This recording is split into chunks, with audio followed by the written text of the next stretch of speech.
Absolutely. Vestas looks like it's going to be high. We're going to have the CEO on in a few minutes' time. We'll talk about those numbers. What is the outlook in the wind energy space as well? How's the Red Sea story affecting them as well?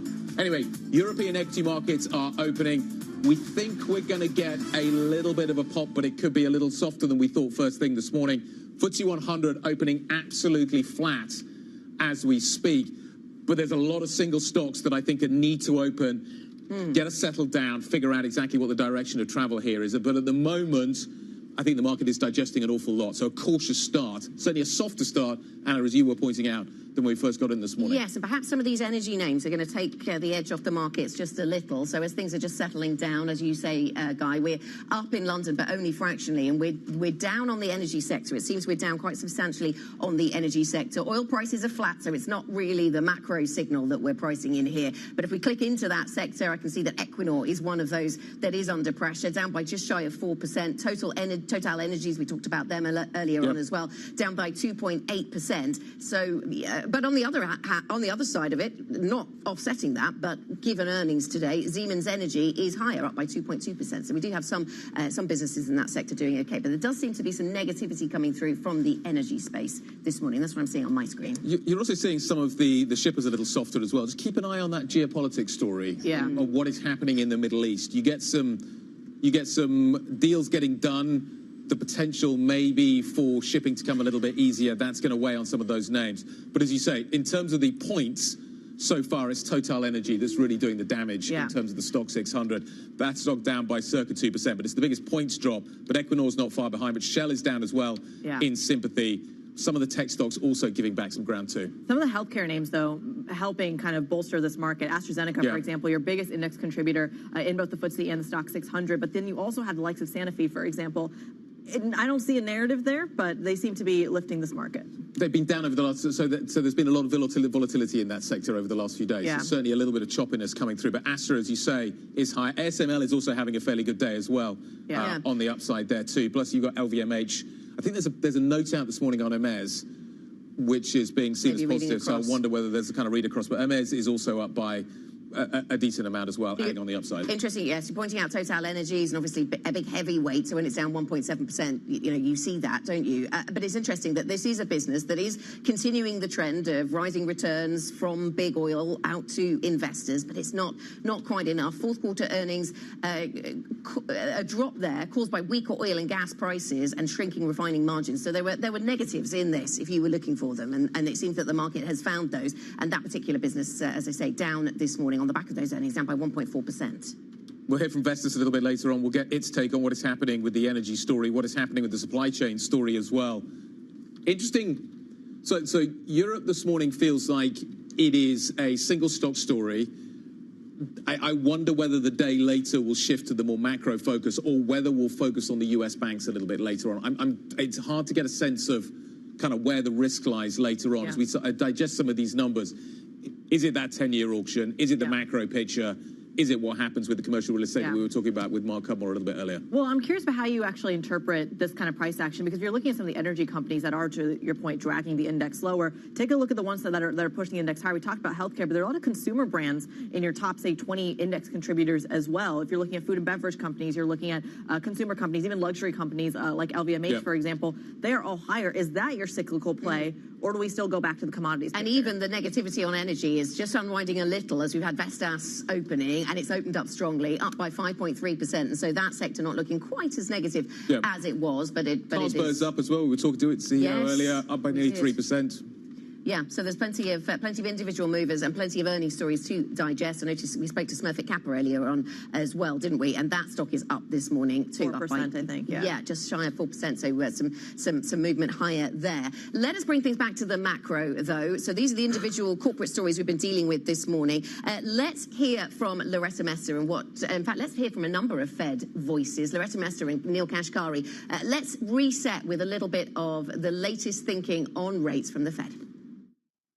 It would be a mistake to move rates down too soon or too quickly without sufficient evidence that inflation was on a sustainable and timely path back to 2%. If the economy evolves as I expect, I think we will gain that confidence later this year, and then we can begin moving rates down. The last 3 to 6 months has been surprisingly good news. Again, I don't want to say we're done yet. I don't want to say we're necessarily going to just glide past all the way to 2%, but fingers crossed, the data is looking positive. Joining us now for thoughts on the macro outlook and the investment strategy, Wei Li, Global Chief Investment Strategist at BlackRock, on set with us this morning. Wei Li, very nice to have you with us. So we were just hearing there the latest thoughts from the Fed, but the broad theme seems to have been, this disconnect between what the market is expecting. The market expects a lot, and the Fed has never promised to deliver quite that number of rate cuts that the market has been expecting. How do you look ahead to the year and see this settling down? Yes, indeed, there was a big gap between what the Fed said they were going to do versus market pricing, and that gap started closing in recent trading sessions. We always thought that the Fed was not going to deliver as many cuts as markets were hoping for, and also as early as markets were hoping for. But now the pricing is moving closer to our expectation, but for different reasons. So it's moving closer because of this emphasis around how hard it is to get the last mile of inflation down. We actually think that it's not that hard to bring inflation down to target because goods deflation is already running above 2% annualized. So we could see inflation at target by the end of this year in the US, and sooner than that, maybe at mid-year point in Europe. So it's not that hard to get inflation down to target, but it's very hard to keep inflation at target. So that means two things. First is that given the emphasis around the last mile of bringing inflation down, the Fed could be positively surprised by how quickly inflation actually in the near term could fall. And that means that the immaculate disinflation narrative has more room to go. And the second thing that this implies is that further down the line, markets is going to wake up to the fact that we're still in a structurally higher inflation environment, a structurally higher rate environment, and that then warrants a bit of a reset in terms of risk sentiment. So does that leave us alert to another risk then, which would be that the Fed jumps on that drop in inflation, cuts, and then inflation ticks up?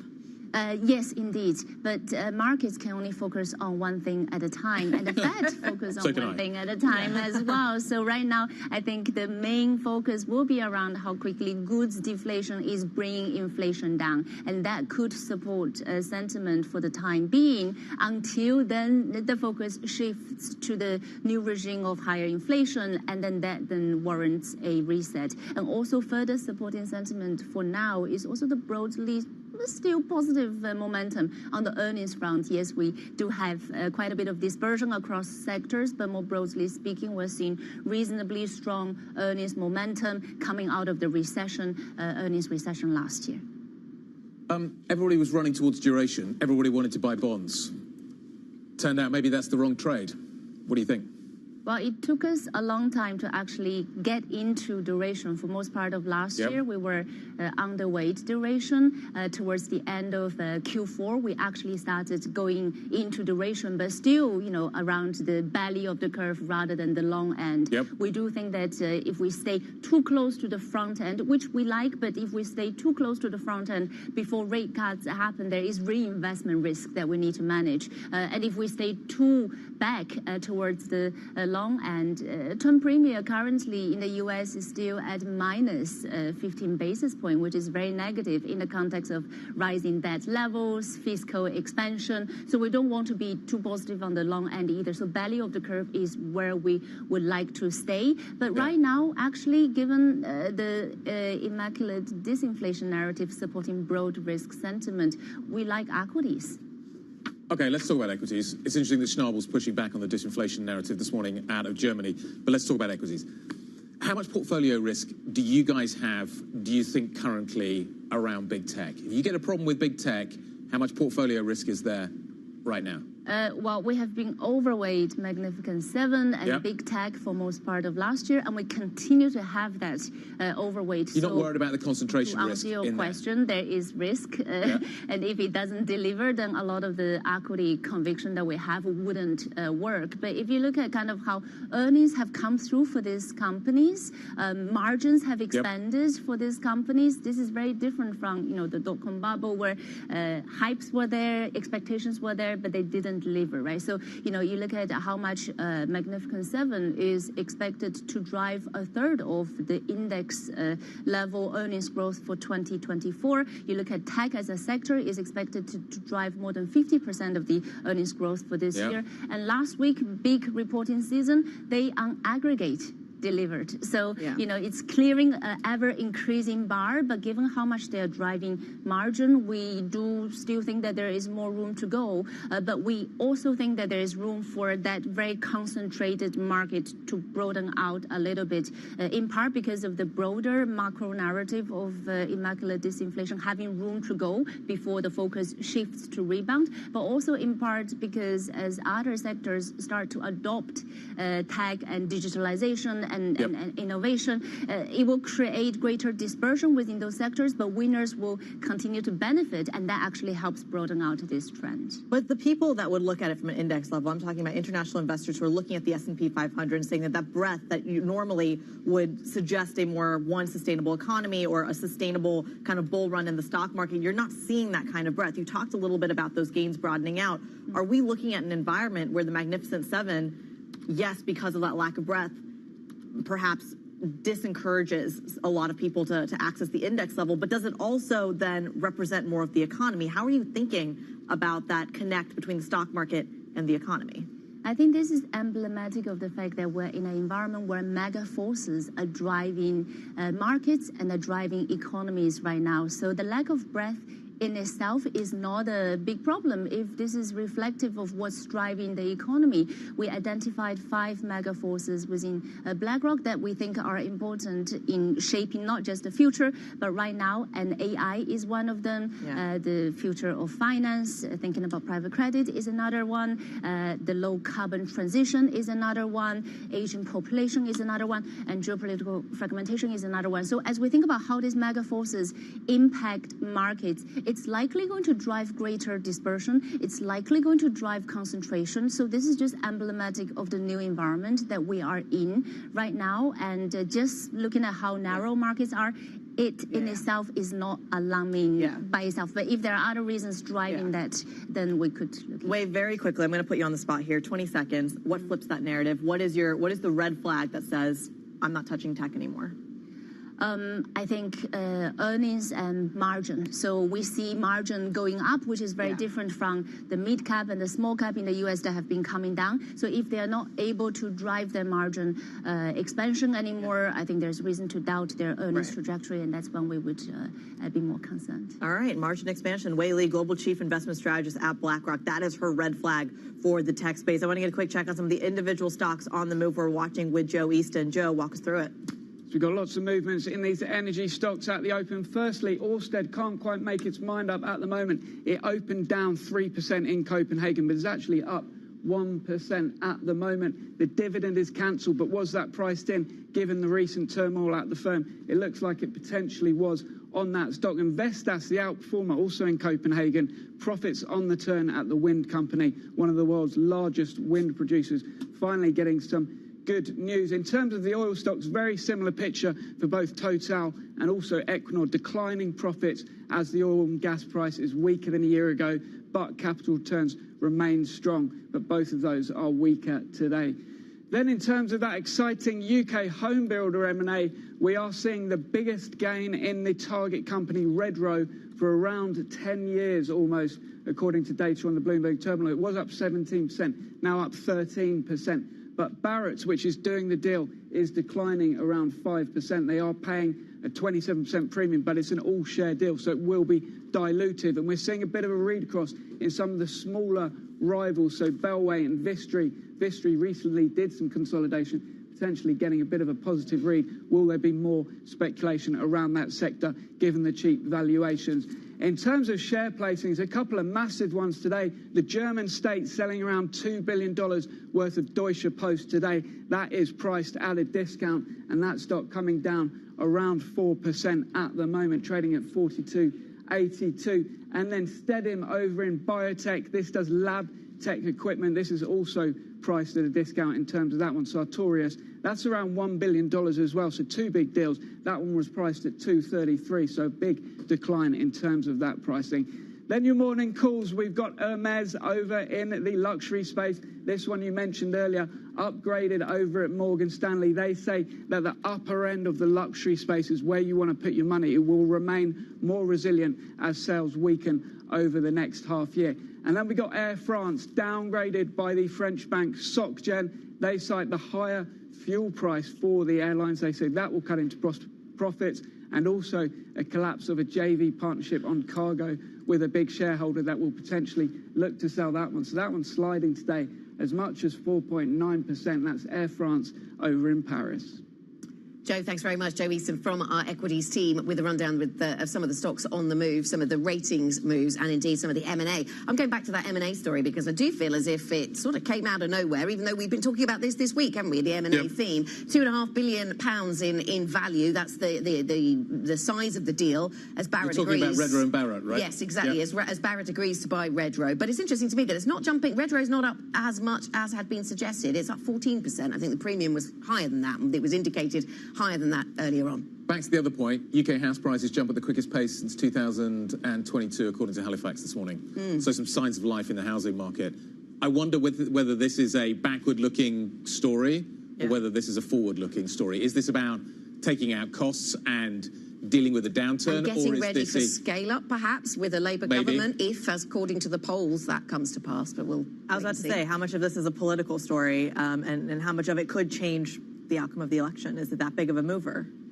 Well, building houses in the UK is very difficult. You need, and I wonder, and the small guys have definitely been squeezed. So it's interesting that the bigger are getting bigger. Yes, if it's going to be a scale, is it all going to be about scale? I mean, the Labour Party has talked about what they're going to do, but a lot of it's around planning. So we'll see whether that actually comes to pass. We'll see. That's where we are on the M&A stories. Coming up, Carlsberg investors raise a glass as the beer maker refocuses on faster-growing markets. That stock climbing at the open. We discuss the drink sector next. This is Bloomberg.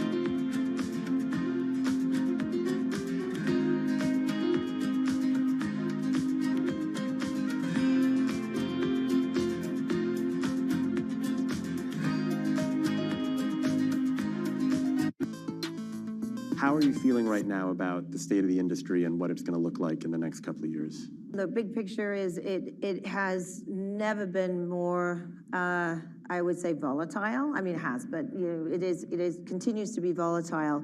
But like you said, we did see real signs of life this summer.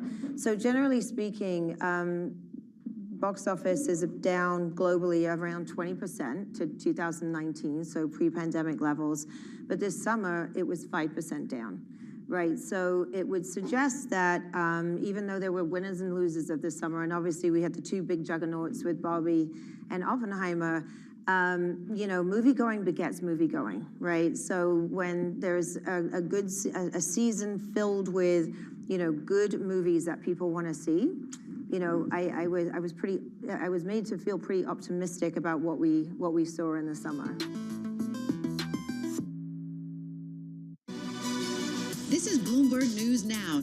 News when you want it at the touch of a button. Another volatile day on Wall Street. We're seeing big moves. All eyes on Capitol Hill as Democrats and Republicans prepare. Today's job numbers casting doubt on the Fed's next move. Inflation remains front and center. And that's news when you want it with Bloomberg News Now. Get it 24/7 on the Bloomberg Business app, Bloomberg.com, and anywhere you get your podcasts. Bloomberg News Now. Context changes everything.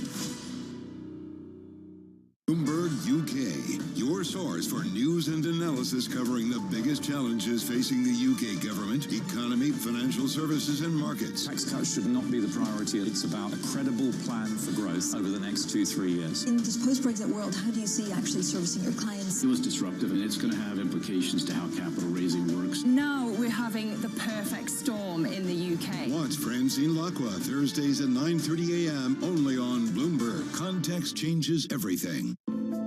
Bloomberg covers the world with unmatched reach and resources. From more than 120 countries, the moment news breaks, 24 hours a day.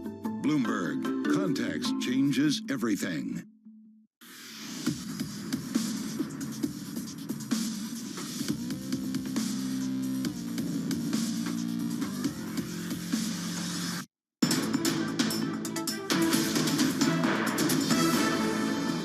We're still seeing strong pricing power. If we look at the results we have just released this morning, you will see that our premium products are actually outperforming our mainstream products. So despite a weaker consumer, they may be buying a little bit fewer products, but they're buying higher quality and more expensive products. The Carlsberg Group CEO there speaking to us a little bit earlier. He's talking about that pricing power in the context of a weaker consumer. That still seems to be the trade-off there, that even though you're not perhaps getting as much demand, you are still able to make that margin. Carlsberg shares in the green this morning. Danish brewer upping its long-term outlook, really pointing to that growth in Asia, China, Vietnam, India, and talking about rising demand for premium. And get this, no alcohol beer driving the gains. We're still trying to wrap our minds around it. And to do that, we have Duncan Fox here from Bloomberg Intelligence. I'll let Guy rant about the no alcohol beer. But what I want to know is, if you're looking at a weaker consumer and you're still driving this growth, how sustainable is that when we're talking about price hikes? You've got to get your mix right, so they have to make sure they manage the right marketing. Ingredients, Duncan? Well, not just that, but I think you've got to work out how you target the consumer with your marketing. Consumers want to buy less, but buy better, essentially. So you've just got to make sure you market your premium brands, you innovate in low alcohol. I did hear your interview earlier, and I do agree, actually, with your co-host here that some of the taste is not as good as proper beer. We'll talk about that in a minute. Believe you me, we're going to come to that. We'll definitely dive into that. Let me ask you about premiumisation, because that's something else that we talked to the Carlsberg boss about. But we also, in conversations past with the Diageo CEO, Deborah Crew, we talked about premiumisation. Let's just have a listen to what she told us. We are still seeing consumers come in to premium prices. You know, it was an intense competitive environment. And we are focused on winning high-quality market share. We're not just chasing, we're not going to erode profitability and brand equity by chasing, a couple basis points of share. So it's interesting. I mean, they're in very different categories, I suppose, or at least in part, Diageo and Carlsberg. But Carlsberg's saying that the premiumisation in the beer category has a long way to go. It's a long journey ahead. Is that something you're watching for, Duncan? Totally. I mean, it's about 20%, I think, of Carlsberg now premium. In spirits, I think for Diageo, it's over 60%. So you can see that, over time, and it will take a long time to grow this, but you can move consumers up the train if you get the product tasting correctly. Yep. And that is the key thing that they've got to do over the next 3 to 5 years to make sure that they can persuade us to buy these products. I was trying to work out if I could compare what's happening with the beer industry with Taylor Swift and whether or not actually the service side, Critty's pulling a face. What? Because basically people want to go out and enjoy themselves and the premium beer story is there. But I'm not going to ask about that. At Taylor Swift? And Taylor Swift, because people want to go out. I see, premium okay. tickets. I was like, what connection is happening here? Just always make the Taylor Swift connection. The low alcohol beer thing is interesting. So you talked about the tasting. I think Diageo actually with the Guinness have nailed it, and they've got all kinds of pouring systems now as well, which kind of are fascinating too. But I'm wondering kind of how much money, are they going to make more money in low-cost beer? If you can make this stuff taste better, And some of the brewers are getting there, and some of them aren't. But do you make more money in this space than you do in beer elsewhere? Because it's not taxed, so you do. So the more they go down this road, the margins are going to be better. So the incentive is there, definitely make it taste better. Oh, absolutely. I mean, they charge more for them because essentially you make the beer and then you take the alcohol out, so it's costing them more at the moment. It's about, I think, 5% of the market, no alcohol beer at the moment. So, and there's low alcohol, which is a bit bigger, but they've got a lot of growth to go here. The main reason to do is to introduce new consumers. Women don't drink beer. Generally, they do drink low alcohol beer. So it's opening up a whole new panoply of consumers to them, so they've got to do it. And does that offset for the fact that people might drink less of it? I mean, it's been known that people, when drinking alcohol, might consume too much. You can drink more of it, which is the great thing about it. Never do that. Not now, anyway. I'm too old. But yes, I think the whole plan, it's been the plan in beer since about 2006, 2008, when Heineken said it's not about volume, it's about mix and pricing up and buying premium beer. Everyone's following that plan and agenda, and so they've just got to invest the right amount of money to make sure that it works. And over time, it will get, I think Jakob said, 30% of the market. That's what it's going to go to from 5%. So that's where the growth's going to be. They have to put the investment there. All right. Thank you very much. If it tastes better, I will drink more of it. It's quite simple. It is. No, it's really, and I've tried all of them. Some of the smaller ones are actually are getting really quite good. And the Guinness, I have to say, that there are other beer brands that are available if Ofcom are watching. Some of them are definitely getting there, and Guinness is one of those. Duncan, thank you very much indeed. Duncan Fox joining us from Bloomberg Intelligence. We should probably talk a little bit about Boeing, which I think is going to be interesting. We saw the FAA in Congress yesterday. Whitaker was giving testimony, talking about kind of what we found. This is what he had to say on the missing bolts on that Boeing plane. The events of January 5th, it really created two issues for us. One, what's wrong with this airplane? But two, what's going on with the production at Boeing? And there have been issues in the past, and they don't seem to be getting resolved. So we feel like we need to have a heightened level of oversight. Mike Whitaker answering questions yesterday on Capitol Hill. 4 bolts apparently were missing. So it came out of Spirit, came out of Wichita, went to Renton. They didn't put the bolts back on again. That's what appears to have because it was removed and put back. Was that the thing, or? Yeah. So they went back in and did more work on it, and then didn't put the bolts back in. But it speaks to the efficacy of the safety efforts at Renton, and I think that is the kind of the longer-term spillover effect of this. But I think you also have to take into account that, first off, the FAA has been defunded in a really big way during the Trump administration. That hasn't been coming back. And at the same time, a lot of these regulatory checks and inventory checks and safety checks happen from Boeing itself. It doesn't actually happen from the FAA. So there's a labor issue, there's a time issue, and all of that is factoring in. It's going to be something that we talk about throughout the rest of the show and in the weeks and months ahead, I'm sure. But coming up on the program, the world's biggest turbine maker expecting earnings to improve further this year. We're going to speak to the Vestas CEO in just a few minutes. Stick with us. This is Bloomberg.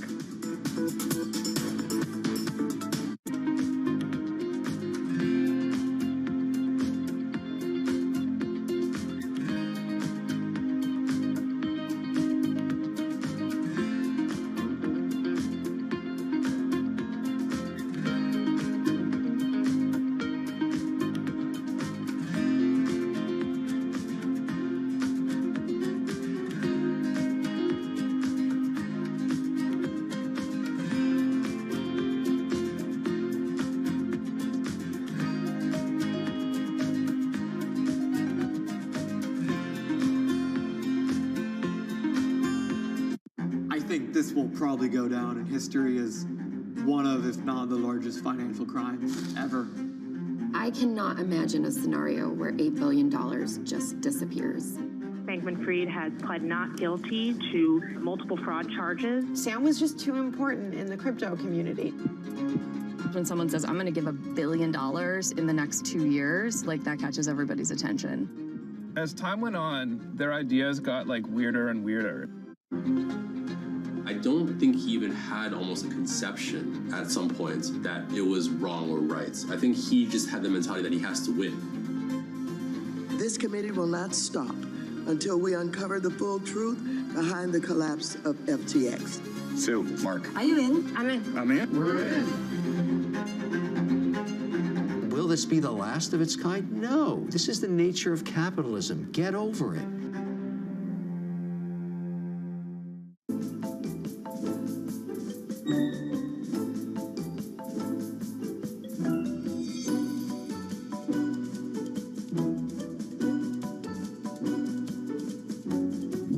What happened was you were offered a money-losing women's basketball team, and you said, I want to be in the other sports as well. Is that right? Well, yeah, you know, you got to be smart about this.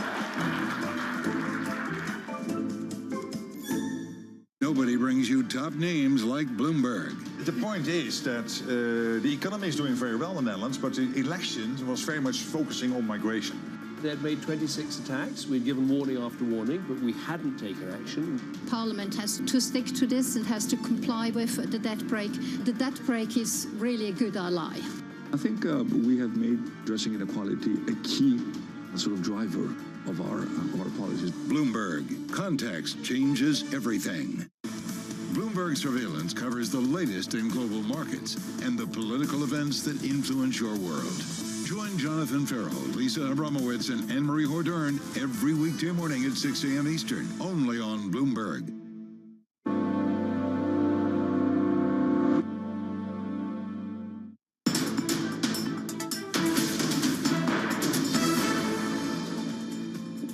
This is Markets Today. We're about 30 minutes into the European trading day. It's really been an earnings story, sum of all parts trade. I've been saying that over and over again this week. The Stock 600 virtually unchanged at the moment. But we've got some big earnings numbers out. A lot of them have to do with buybacks, with dividends, a little bit of weight here and there, some M&A to throw into it all. But at its core, it feels like right now the big sector mover is actually going to be the consumer and goods sector. That's the outperformance there. It's interesting that a lot of this is coming from the drink sector. How much of a precedent did Carlsberg set for some of the others in their industry group this morning? Diageo was all right as well, which is interesting too. But it's interesting that this is where the strength is. This is where the consumer continues to be the big theme. You see it certainly in the United States. There's still wage power here in Europe.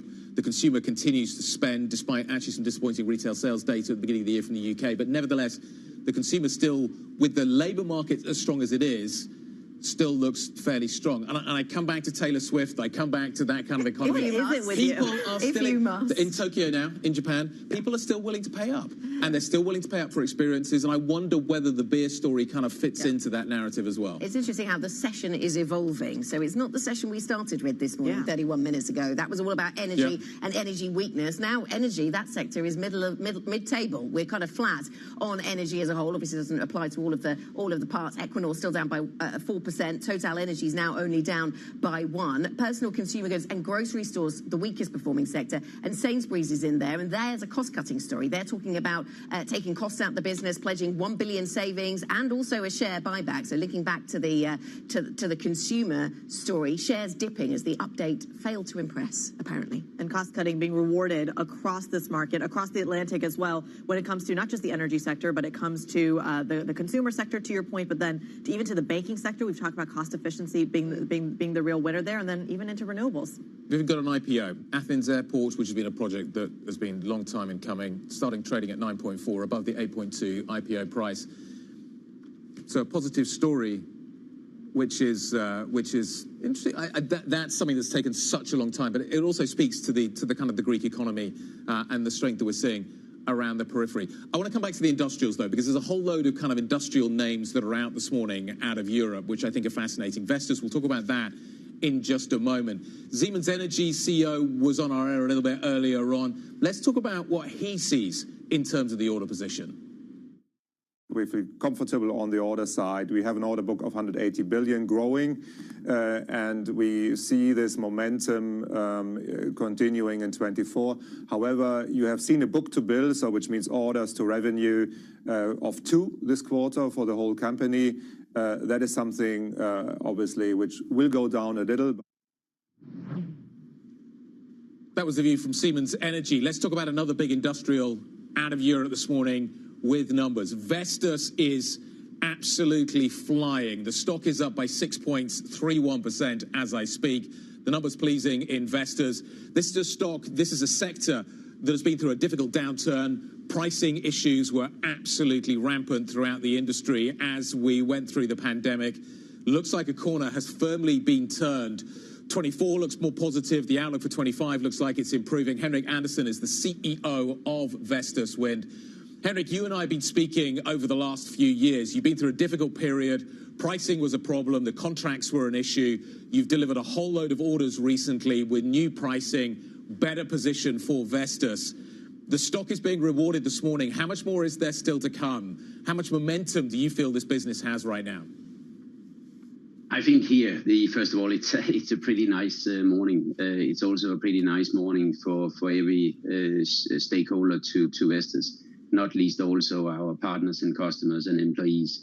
There is more momentum to come, as we are also saying here. And I think testament to 23, we started the year with having a negative 10% on the power solutions in Q1, and we ended with the power solution doing plus 3% in the Q4. So that's a 13% change positively over 4 quarters. And of course, that is still with a also caveat on the 24, where we still have something in the backlog that needs to be executed, and nothing else to roll your sleeves up, get those orders out of the backlog during 24. Yep. And then we remain as disciplined when we entered into 25 as well. So for us, really the big thing here was get back in black, because no one works constantly and confidently in a company that loses money. So that was a first big step this morning by the announcement. Fantastic to hear that's happening. Henrik, you talk about the fact that you've got to execute now. Do you see any supply chain issues preventing you delivering on some of those orders? Is there an issue with the Red Sea? Are supply chains delivering for you right now? Do you see any problems from an operational point of view that may not allow you to execute in the way that you want? We are over the worst, and our Q4 was the least affected by some of the disturbance we have seen in the last 4 years. So for us, yes, there is an additional days around Africa rather than through the Mediterranean. Everyone talks about from 20 to 36 days, and of course that affects the supply chain overall. And for us, some of it has that we have to move things around, we have to reschedule things. But considering of what we have been in the past dealing with, that societies have been closed, you couldn't even get things in and out of harbors. Come on, this is just small blips on the surface of the water. So we are execution mode. We take the good discipline and our focus with us from 23, and then we increase the performance of Vestas. And 24 will be a midpoint towards more full performance of Vestas in 25. So really encouraged, and really encouraged also to see the team effort of our 30,000 colleagues around the world. Henrik, good morning. It's Anna. Yes, it seems that boardrooms around the world have gained some resilience and learned lessons in resilience over the last few years. Let me ask you about the order story, in particular out of the United States, because we see the growth there. That, no doubt, is something that you welcome. How politically safe and solid are your expectations for growth in the United States? By which I mean, if we get a change in politics, do you have to revisit your plans? I think the last 12 months, probably one thing has confirmed to us. I think we are over the point where people are discussing if we need less or more of CO2. I also think we in that energy transition, we are in the part of that transition where everyone are saying what can be done to actually accelerate the transition rather than to slow it down. And positively there, I will just sort of say, if I look at the US, we all talk about the IRA. Yes, the IRA as an expression came with the legislation introduced by the current president and administration, but it is still founded on something that was put in legislation back in 1992 and has been extended by all people in the administration since. So of course, all uncertainty political always raise a question mark. But on the other hand, I'm also pretty assured of that right now, the renewable energy is a strength of nations and societies that embark on the journey. So therefore, I see that continuing in the US. I'm, of course, encouraged by seeing that the guidance is out there. The IRA is running and is still building momentum. And we proved that with a record order intake in Q4, highest ever in Vestas history of more than 8 gigawatt. And again, they're at very disciplined and sustainable pricing that also leads us to better performance. So, Henrik, it sounds like you think your business is resilient to political change in the United States. Here in Europe, you've been pretty vocal about where you think Europe should support your business and businesses like yours more and your customers more. What would you like to see on the European policy front? I would like to see them shorten the say and do gap. And what do I mean by that? There's no need to increase targets. We are already that far away from targets instead of executing and shorting that. So I'm really keen to see that we get the permitting, we get the auctions designed, so we are actually giving the societies and us as consumers a lower energy price. And the only way you can get a lower electricity and energy price is adding some more capacity. That Europe is ready for. I think it just decides and it requires that you have political and governments doing potentially what Germany is doing right now. I'm impressed, and I tell the German government that they are sitting there, they're doing it, they are increasing the permitting, and they are now at an onshore run rate auctions of in excess of 5 gigawatt. That came from hardly nothing 2.5 years ago. So look at the good examples, copy their way of working, and then let's get it going, because that's the strong evidence that for EU27, there's no need to increase your targets. You're that far away from it. It's now about getting the real actuals day to day, quarter on quarter, year on year running. Can we circle back to the political turmoil? Anna hit it on both sides of the Atlantic, but I want to go back to the United States here. You have a 38% exposure to the U.S. at the moment. I understand and I can appreciate that the IRA, the funding has come since 1992, as you point out, but President Trump, who is the front runner at the moment, has actively said it's going to be one of the first things he rolls back should he come back to the Oval Office. How are you hedged against that possibility?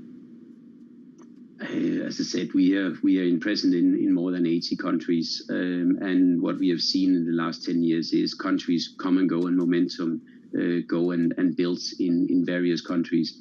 I'm also the one saying right now, we have come from much higher capacity down to a lower part in 22 and 23. We can see there is a need to ramp up again. We never left the US when there was hardly very little to do in 21 and 22. So the legislation was sorted out. And I think there's definitely one thing in the US which is arguable on the table, which is also how do you run your hydrogen build of capacity? And hydrogen will come mainly from green electrons from renewable energy. So therefore, that value chain, they absolutely love in the US. And it upsets not least Europe that they have captured that. So I'm a little bit more optimistic of that even a new president or a new administration, whether it's a new or it's the existing, will prioritize what they can now see is having a very rapid and very positive build-up in many of the US states. Henrik, let's talk about the UK. The potentially incoming Labour government is currently wavering on its £28 billion commitment to green energy. What would you say to the Labour government were it to take its place in Westminster about that? What message would you send? If they walk away from that, what message will it send to you as well? And if the next UK government commits more strongly to green energy, will you consider building more turbines in the UK, or more specifically Scotland, as a result of that? Now, it can be said very, very clearly. I mean, if you raise question marks to your own demand in a country, then permanent jobs won't be arriving in that nature. So I think it's about getting things done. And if we don't have a 5 to 10 year plan for how to build out, whether it's onshore or offshore, then it doesn't create that foundation for having permanent local manufacturing. And for the UK, we all know it. We can see it. I lived in the UK for 7 years, and so therefore I know and love the place. The consumer and the society deserves to have a more predictable energy price. And the only way of doing that is to build out more capacity. You can't only import energy from the neighboring countries and think that that sort of supports your shortages. So UK needs to build out capacity. I think both existing and potentially a new government in the UK will do exactly the same. And I will quote one of one of at least the politicians from the potential new government, if that's how you phrase it, Guy, was that it's now with the levelized cost of energy of, for instance, wind and renewable, in general, it's cheaper to save the planet than it is to destroy it. And I think that's a good catch line in actually getting it done. When we then look at the budget, come on, why are we talking about that budget? Because it's not a subsidy. It's actually just selling the electricity at a much lower rate than what the consumer is paying today. Henrik, thank you so much for joining us. Really good to speak to you. Henrik Andersen, Vestas Wind CEO, joining us there to talk about the numbers and much beyond. Let's continue this conversation. Bloomberg's Priscilla Azevedo-Ruscha joins us, covers the sector, listening into that conversation. Priscilla, nice to speak to you. Really interesting. I mean, this is a business that takes in politics, as you said, Chrissy, on both sides of the Atlantic. There's a lot of politics when you're selling this kind of product, and there's also a lot of other dynamics to dig into. But the politics really interesting, and the extent to which they are going to be able to benefit and insulate themselves from the risks. Yes, that's right. Building renewable energy is very much exposed to policy. As we've seen in the UK last year, we have gone through a crisis with the sector because prices were too low. Then the government stepped in and they raised prices, and we see now signs of hope. Vestas is an example of that. They've done a record number of turbine orders in the US, and that's because of positive policy. So alongside changes in society and to build new renewable energy and infrastructure, it goes hand in hand with policy. Interesting to hear you say that, as the CEO says that they are policy neutral, if you will, and that either way they can succeed with either administration. But in that kind of doomsday scenario for this particular company, if you do see a lot of that funding and that policy and that support rolled back, how does Vestas survive in the U.S.? I think the projects are already in there and the orders are already in there. So that will be something that will come through after that. So the momentum is already happening. They're not going to stop the development of projects, and the goals are there, the targets are there. If there's a massive change in policy, that is going to be reflected in the longer term. Henrik's job has been to get the policy right, to talk to the policymakers and get that to work for him. He now needs to execute. Yes. You've got to deliver an awful lot of turbines. He talks about the Red Sea not being a significant factor versus the factors they had to deal with during the pandemic. But nevertheless, if you look at the shares now, is that job number one in terms of how the shares are likely to perform over the next 12, 18 months? They need to deliver. How easy is it going to be to deliver on these big orders? Do they have the capacity? Can they make that happen? They do have the capacity, and investors are seeing that. That's why the shares are rising, and there's confidence in the company that they will deliver. The return to profitability was progressive. It wasn't something executed from day to night. They had a very bad 2022. They had an okay 2023, and they have a better outlook looking ahead for 2024. One of the things to look at is that Vestas orders are mostly onshore. They're getting into the offshore business, which is the most problematic side of wind, because offshore wind is capex intensive. It's like building oil and gas. It requires a lot of effort. But for the onshore is easier in that sense. So I think he's one step ahead by focusing on what he can already do and going into what they can deliver next. Priscilla, great stuff. Thank you very much indeed. Priscilla Azevedo-Ruscha joining us on what's happening with Vestas. These are incredibly complicated pieces of kit, and if you go offshore, it gets even more complicated. Although the planning a bit less so, perhaps, on that front. The planning's complicated, but then you've got to there's a reliability factor here, and these things have got to work. And if you have, and Siemens Gamesa has had this problem as well, in as much as if the turbines become too big, too complicated, are they actually going to deliver ultimately on the long-term plan? Are you better off building kind of turbines that are slightly smaller, slightly less complicated, and then you get the reliability? Because if you're offshore, it needs to be reliable. I love that the hedge here is that, well, there's a backlog already in place, but then this doesn't, to your point, price in the design structural concerns that may or may not come above. And then on top of that, how do you, and again, bringing it back to the policy change, how do you then ensure that the backlog remains just as strong? Backlogs are meant to be eliminated. Right, yeah. I just want to bring us back to one of the things. You mentioned the Red Sea a moment ago, Guy, and it reminded me that we've talked about this with different CEOs in different sectors this morning, and actually all of them downplaying the issue that this has created for their business, but all for very different reasons. And I found those quite interesting. Equinor, because we've already deglobalized, in a sense, their role in the gas industry, because they don't transport through that, because Europe needs it all, because of the war in Ukraine. Yeah, basically you take the Russians out, they're now Europe's biggest provider, so they don't ship gas around the world. Carlsberg saying it didn't really affect them because it's all about local production. Vestas downplaying the extent to which, and also that really interesting dynamic that Vestas pointed to, that you've got boardrooms that are much more resilient post-pandemic. Okay, but I hear what you're saying. The pandemic was... It's not an argument, by the way. Was making a... Oh, she's arguing. But the point is that they are... You've got this huge pandemic which caused all kinds of issues, huge issues, shutting everything down. Is that really the point of comparison you want to make? Yeah, the Red Sea's nothing compared with the pandemic. Yes, I think for these boardrooms who've lived through that, I think some of them have... They've got better at it. Yes. No, because you've made more drastic changes, so by comparison. Yeah. So what are you arguing? No. My point is that the comparing with the pandemic, I don't think is a reasonable... It is a reasonable comparison, but nevertheless... It's not normal. You'd have problems in the Red Sea, it is still going to cause issues. And we've had this expectation that things are just going to progressively get better when it comes to supply chains and the inflationary impact of them. That may no longer be the case. Yeah. So I hear what they're saying, but nevertheless, it's a fair point. Relative to expectations, maybe there's still a problem there. It's a fair point, and I think to add on to that, you're talking about CEOs who are talking about this on a quarterly basis to the public. This has only been lasting a few weeks to a couple of months. If this lasts much longer, perhaps they'll have a different take on the actual impact to it. Let's talk about the actual impact, perhaps, to watches. I hear that they're very popular, or some are, perhaps this time. I tried really hard. Coming up, do you own a Lady Datejust or Rolex GMT? I admittedly don't own either. If you do, though, they're the only two Rolex models that have gained in value in the last year. We're going to break it down on our sub-dial index next. Stick with us. This is Bloomberg.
Looking at your portfolio of businesses, it is about resilience. It's about pressure. It's about women. So how does that come together how does it manifest in the deals that you're doing now? Yeah, it's one of the things that I became increasingly passionate about after I retired, was acknowledging the fact that focus and this performance mindset was a huge asset that I had gained and that I had worked on and perfected for over 20 years. And now working through brands and founders, I just recently announced a collaboration with the Amman Hotel Group, where I bring in the best talents in sports recovery and performance mindset in retreats and offering it there to their clientele. Our first one is actually in Phuket in February. So working through what that means, I mean, if you see the stats of Fortune 500 female CEOs, 80% of those women have played sport competitively through their life journey. And all those skill sets that they've built, to me, they were part of this first chapter, right? But how do they now apply to everything else I'm doing? And I'm so curious and interested in how I can bring that to the audience now and make it more mainstream and accessible.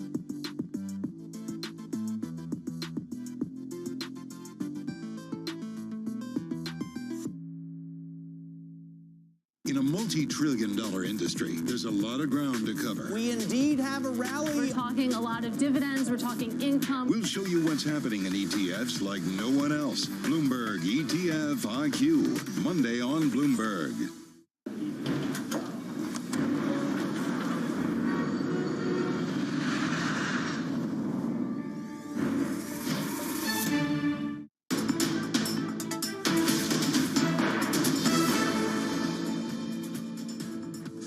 Welcome back. You're watching Markets Today. Quick check on actually where we are with those markets. In terms of the performance this morning of European equities, I would say flat to mixed at best. Basically, London down a bit, CAC's up a bit, DAX is down a bit. There's no clear trend here. So markets fairly flat. I think we're waiting for a bit of a steer coming through from the US 10-year auction a little bit later on. Keep an eye on that. I don't know how you pivot from that to talking about watches, but let's do that anyway. Watches prices have been coming down fairly rapidly over second-hand used prices have been coming down fairly rapidly over the last 12 months or so. So only 2 Rolex models have gone up in the Bloomberg Sub-Dial Watch Index over the last 12 months. It's interesting to see Patek raising prices the other day, but others are definitely struggling to raise prices. Andy Hoffman joins us now to talk about this. Andy, we've got 2 that are going up. A, I'm wondering why. Why are these 2 Rolexes special? And B, give us the kind of the bigger picture here. Is this just a continuation of an unwind that we've seen post-pandemic? Good morning, Guy. Yeah, great to be here. Absolutely. I mean, we have definitely seen, the wider trend is for secondary market prices to have been going down after a huge run-up to unprecedented levels during and coming out of the pandemic. But there have been a couple of bright spots. Obviously, Rolex prices overall, the index prices overall down about 7%. But we've seen 2 Rolex models out of 50 models in the entire index have gone up. One is the Rolex GMT Master 2 with the red and blue dial, which has gone up about 5% over the past 12 months. The other is the Lady Datejust. That's a bicolor steel and gold model, which is basically targeted as a women's watch. That's gone up about 1 to 2% over the past 12 months. The rest of the watches, the 50 watches in the Sub-Dial, Bloomberg Sub-Dial Watch Index, have all declined in price over that time. But Andy, very quickly in about 30 seconds, why is that? Why is there a broader kind of luxury trend here, or is this isolated to Rolex? Again, 30 seconds. Yeah, so the GMT Master 2 Pepsi dial, there has been speculation that Rolex may discontinue that model. None of that is proven, none of that is confirmed, but there has been chatter, and it's always been the most popular GMT model that Rolex makes.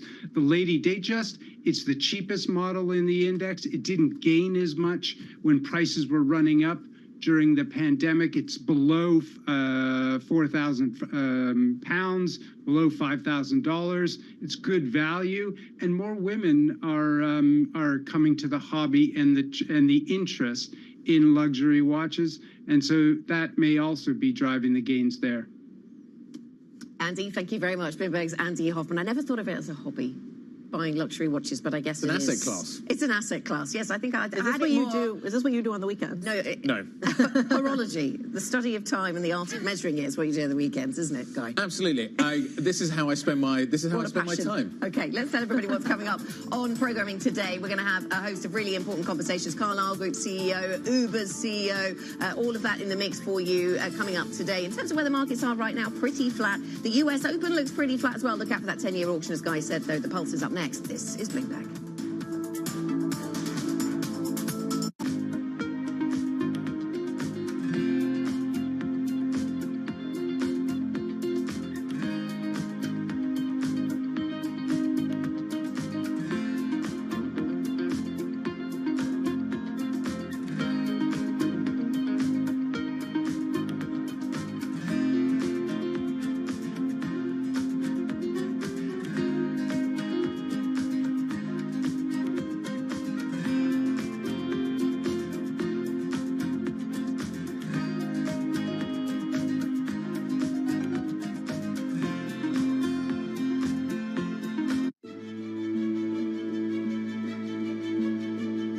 The younger generations are more, of course, pay more attention to sustainability, and so they are looking at brands that are greener. But you have to make sure you're authentic because they hate greenwashing. But what is very important to remember is that none of them, whether they're young or not, will ever sacrifice product quality and efficacy to sustainability, which is why part of the big transformation of our R&I, where there's this €1 billion we spend every year, most of it is spent on transforming our formulas from petrochemicals to biosourced ingredients and green sciences, but without losing the efficacy.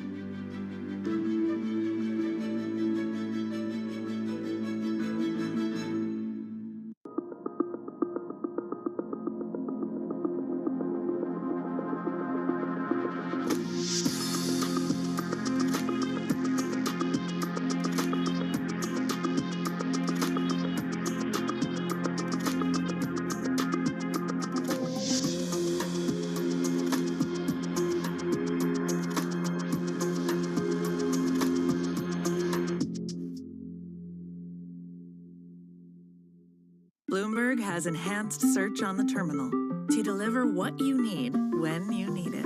Now, you can simply type phrases in everyday English in the command line.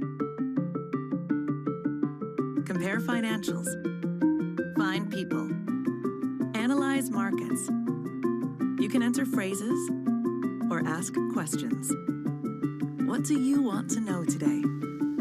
Ask a question or visit SearchGo to find answers now.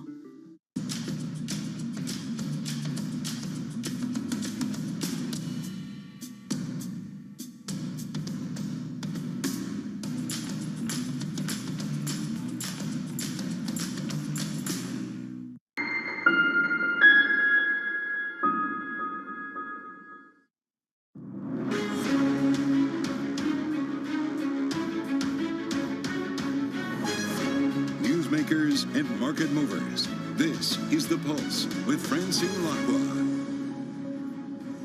Well, good morning, everyone, and welcome to The Pulse. I'm Francine Lacqua here in London with the conversations that matter, and here's what's coming up on today's program. The Fed's Loretta Mester says policymakers should gain confidence to cut later this year, but adds there's no need to rush. Her comments echo those of other Fed speakers. Moody's cuts New York Community Bank Corp to junk after a rout triggered by a surprise quarterly loss and a move to slash its dividend. Well, Treasury Secretary Janet Yellen says commercial property is a worry, but regulators, she says, are on it. Plus, the U.S. Secretary of State Antony Blinken is set to meet Israeli leaders in the coming hours as Hamas suggests it's open to a new ceasefire and hostage release deal. So good morning, everyone. A lot going on in the news today. Let's start by looking at what the European markets map is telling us. Again, a bit of fluctuation across bonds, but also across stocks. This is the equity open about an hour ago. You can see it's kind of oscillating between gains and losses. The FTSE is practically unchanged. Similar for the GAC 40, that's gaining 0.1%. The DAX is down 0.1%. Now, a lot of the focus, of course, is on Federal Reserve officials. Again, investors also weighing the impact of China's efforts to prop up its markets. If you look at treasuries, pretty much steady after some strong economic data triggered the biggest two-day slump in months. Markets bet on the speed of rate cuts were, of course, dialed back. Now, to talk about the markets, we're now joined by Skylar Montgomery-Koning, head of macro strategy at TS Lombard. Also with me, Bloomberg's Rebecca June-Wilkins. So thank you both for joining us. Rebecca, let's just start off with you because there's so much appetite for investors away from Fed speak to try and understand what kind of China policy we'll have. Yeah, absolutely. It's all about decoding just how much support we're going to see for the stock market here. Now, we did have this news that the Sovereign Wealth Fund was going to pump in some cash. Also, potentially that Xi Jinping is going to be briefed by regulators, which is relatively unusual for that to be public, at least. And so the hope for investors is that we are going to see authorities moving far more swiftly and far more decisively to try and halt the rout that we've seen. And investors have responded. It has been a couple of slightly sort of choppy days trading, but ultimately the last 2 days we have come up higher. We've come off those lows that we had for the CSI 300, that key benchmark onshore. We were at sort of the lowest in around 5-6 years. We're now up off that. Same with the mid caps and the small caps index. That's the CSI 1000, which was also bearing a lot of the brunt of that sell-off. That has come up quite a ways too. But the big question remains just how much support we're going to see. There's still some uncertainty around that.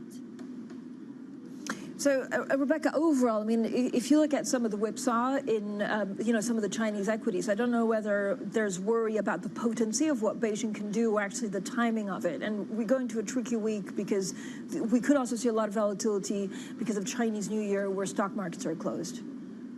That's right, Francine. And I think actually that is absolutely critical here. Unlike what we saw with some of the sort of volatile trading in 2015 and even in 2016, for example, I think the timing of this stock rout has really affected the management. It has added this extra urgency, particularly when we thought about last week. You know, we were coming in some of the worst week of trading since 2009 for one of the indexes there. It really looked rough. And so there was this time pressure for authorities in particular to try and stabilize some of that spiral of panic selling. There is only one more day of trading before we go into this extended holiday for onshore over the market. And of course, for retail investors too, there was this concern about going into the holidays where anything could happen theoretically. And there was a lot of uncertainty about, whether or not to really keep hanging on to things, given this big question mark over just how much support Beijing is going to leverage. Now, another way of looking at this whole sort of situation is Beijing just needs to offer just enough support, just enough to stabilize the markets, just to get it to that Lunar New Year deadline. Yeah, and Skylar, when you look at, of course, some of the questions, and I love the way that you put in your note, first of all, does the timing of the Fed cuts matter? But is the Fed even looking at what's happening in China, or does that change your investment point of view? I don't think it does in terms of, China's recovery is bottoming, right? We've had this negative property sector issue going on for ages. We've had growth continue to disappoint because stimulus has continued to disappoint, and that's not changing, right? The problem is the consumer. The problem is confidence, and they're not trying to reflate a bubble in terms of the property market, so you're not going to get the same kind of stimulus feeding in.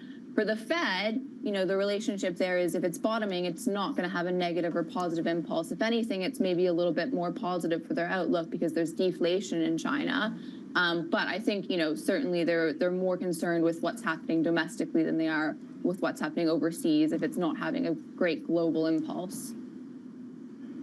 Skylar, we're obsessed with the timing of the Fed cuts, and these are important. I mean, we analyze and comb through every Fed speak, which is important. But actually, at the end of the day, does it really matter to fixed income or even to equities in the next 6 months if they go in, in June, or if they wait a little bit longer?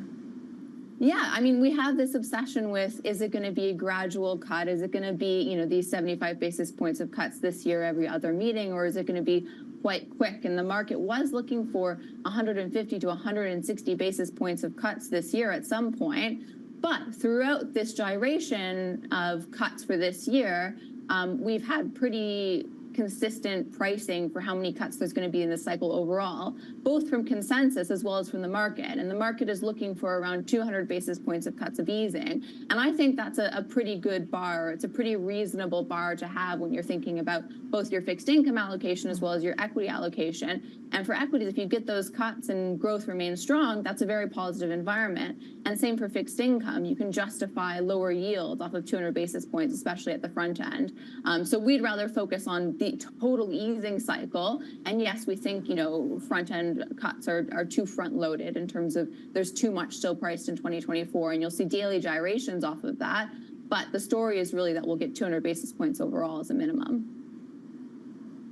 And when you look at, I guess, what that means for treasuries, Skylar, again, does it change your kind of treasury allocation thinking?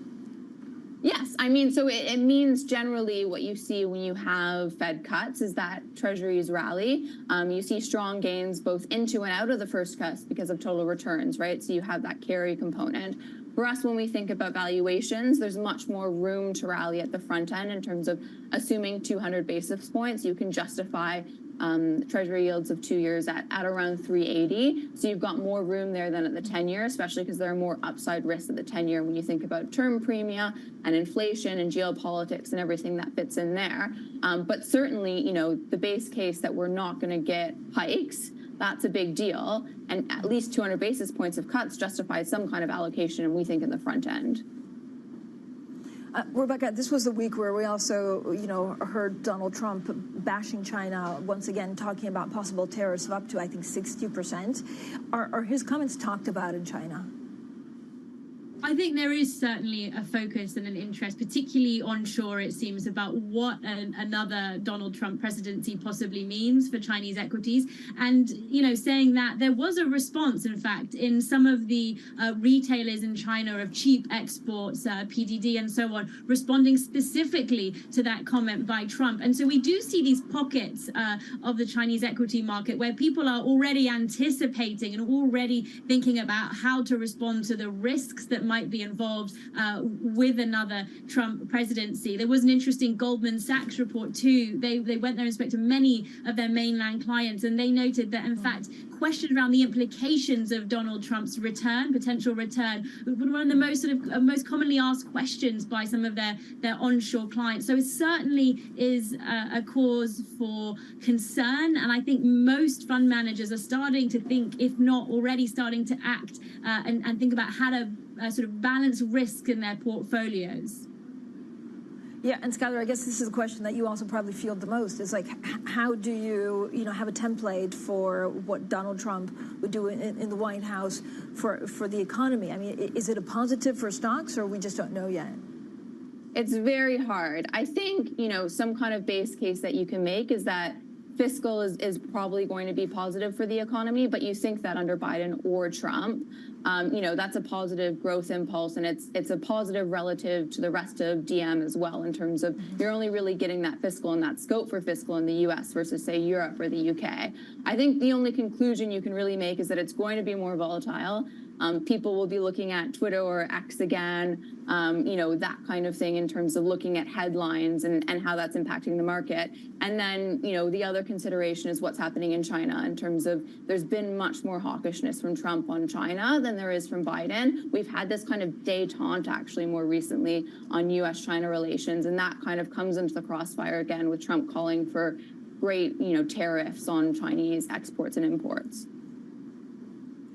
Thank you both for joining us. Rebecca Chung-Wilkins there, and staying with us, Skylar Montgomery-Coating, Head of Macro Strategy at TS Lombard. Now, let's also look at what NYCB is doing pre-market. Now, this is New York Community Bank Corp. The credit grade was cut to junk by Moody's less than a week after the regional lender alarmed shareholders, of course, by slashing payouts and stockpiling reserves to cover troubled loans tied to commercial real estate. On the back of that pre-market, once again, 8.8% lower.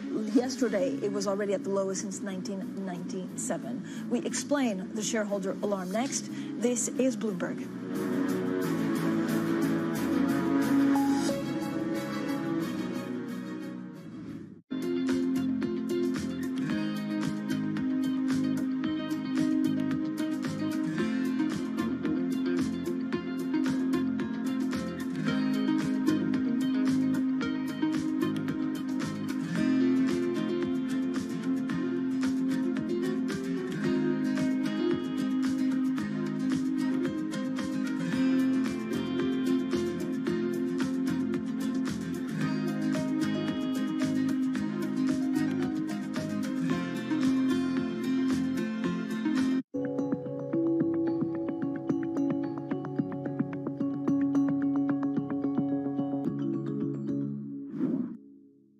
London will stay a financial center. It will stay our EMEA hub. We'll just have a rebalancing onto the continent. And actually, the numbers of who has moved across aren't that big. So it's sort of in the 200 level. And if you think about 15,000 people, that's sort of not that material. And so I do think both will basically continue to grow and continue to be very relevant. What will change, though, and the big thing that's changing, is actually the risk-taking is what's going to move. And so we've historically had risk-taking in the UK. That risk-taking and the assets that go with it, not the people alone, but the assets that go with it, that's the next phase of what we're now moving into. And that will be a material change.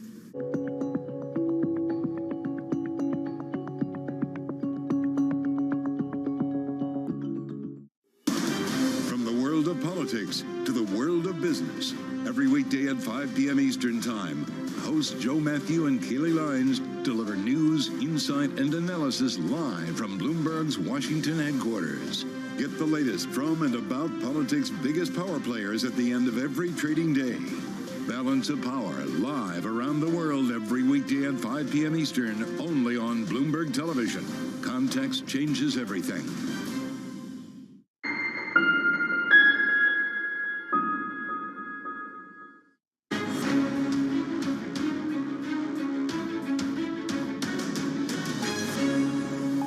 I do have a concern about commercial real estate. I believe it's manageable, although there may be some institutions that are quite stressed by this problem. Well, that was U.S. Treasury Secretary Janet Yellen testifying before the House Financial Services Committee. I have been told in the past that this is one of the things that she prepares the most. She was very, very agile and able to actually bat away any questions about a precise bank. That's New York Community Bank Corp. And this is after the credit grade was cut to junk by Moody's less than a week after the regional lender alarmed shareholders by slashing payouts, but also stockpiling reserves to cover troubled loans. And that was tied to commercial real estate. So Janet Yellen not directly addressing, of course, NYCB, but she did talk about the real estate sector as a whole and saying, look, regulators are on it. Pre-market, you can see New York Community Bank Corp down 9%. Let's bring in Bloomberg's finance team leader, Jennifer Serain. Jenny, thank you for joining us. I mean, what surprised me is that they did so badly. There were so many worries about them. The fact that they fall another 10% pre-market after Moody's cuts them, I mean, is it just nervousness or is it warranted? Well, so I thought it was interesting when you look at the Moody's report, one of the things that they really highlight was governance risk. So we had a big story out this week from our colleagues in the U.S. talking about how they had a couple of key executives in the risk and control lines depart in recent months. And this wasn't previously known. So I think what you're starting to see now is that, Moody's and investors are like, whoa, this isn't just a credit issue. This could be something bigger with executives. We did have NYCB come out this morning with a statement saying, yes, we've had these departures. We are actively looking to fill these roles. We want someone with big bank experience. So really trying to kind of put that matter to rest. But I do think that you see, sort of this situation definitely evolving past just the CRE issue now. So, I mean, do we really worry about commercial real estate within this bank? Yeah, I mean, that's definitely their biggest exposure. And that's what they talked about the most when they were setting aside those reserves. I guess it was just last week.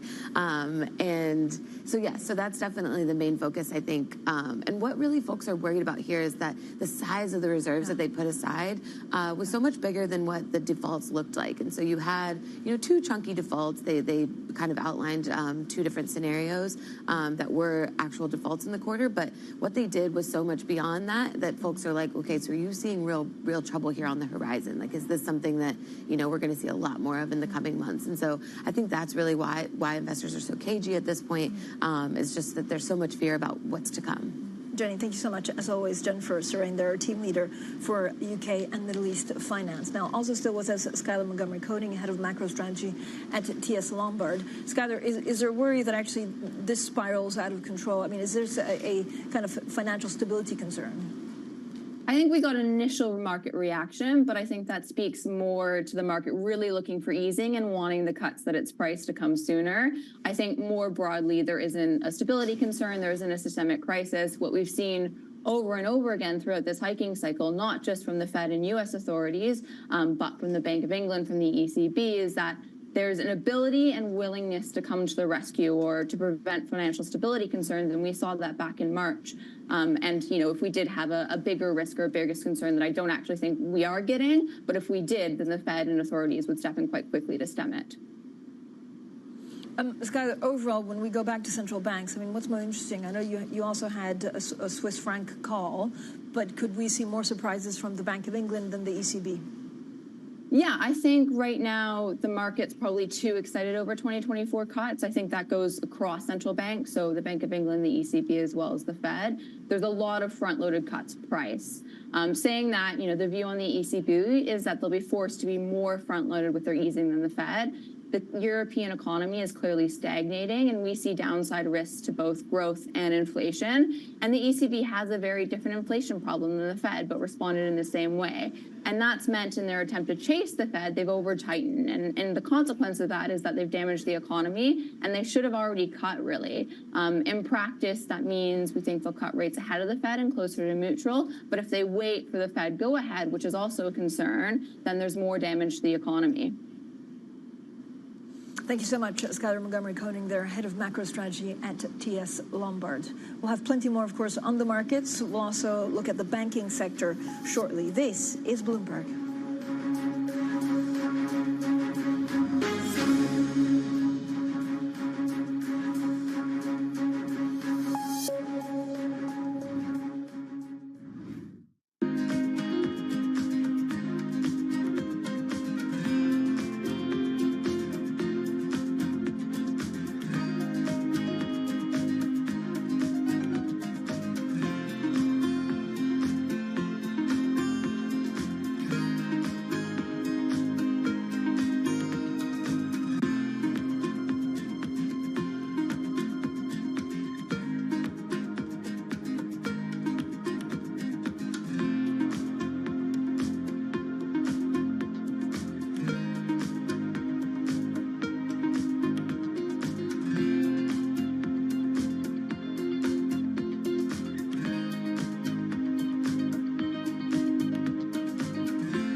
How are you feeling right now about the state of the industry and what it's going to look like in the next couple of years? The big picture is it has never been more, I would say, volatile. I mean, it has, but it continues to be volatile.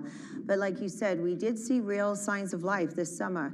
So generally speaking, box office is down globally around 20% to 2019, so pre-pandemic levels. But this summer, it was 5% down. Right, so it would suggest that even though there were winners and losers of this summer, and obviously we had the two big juggernauts with Barbie and Oppenheimer, movie-going begets movie-going, right? So when there's a season filled with, good movies that people want to see, I was made to feel pretty optimistic about what we saw in the summer. From our studios in New York and San Francisco, our expert hosts have the data and analysis about the companies you know and the startups to watch, plus the interviews you don't want to miss. Watch Caroline Hyde and Ed Ludlow on Bloomberg Technology, the only daily business show dedicated to tech, right in the middle of the trading action. 11 a.m. on the East Coast, 8 a.m. in the West, only on Bloomberg Television. Context changes everything.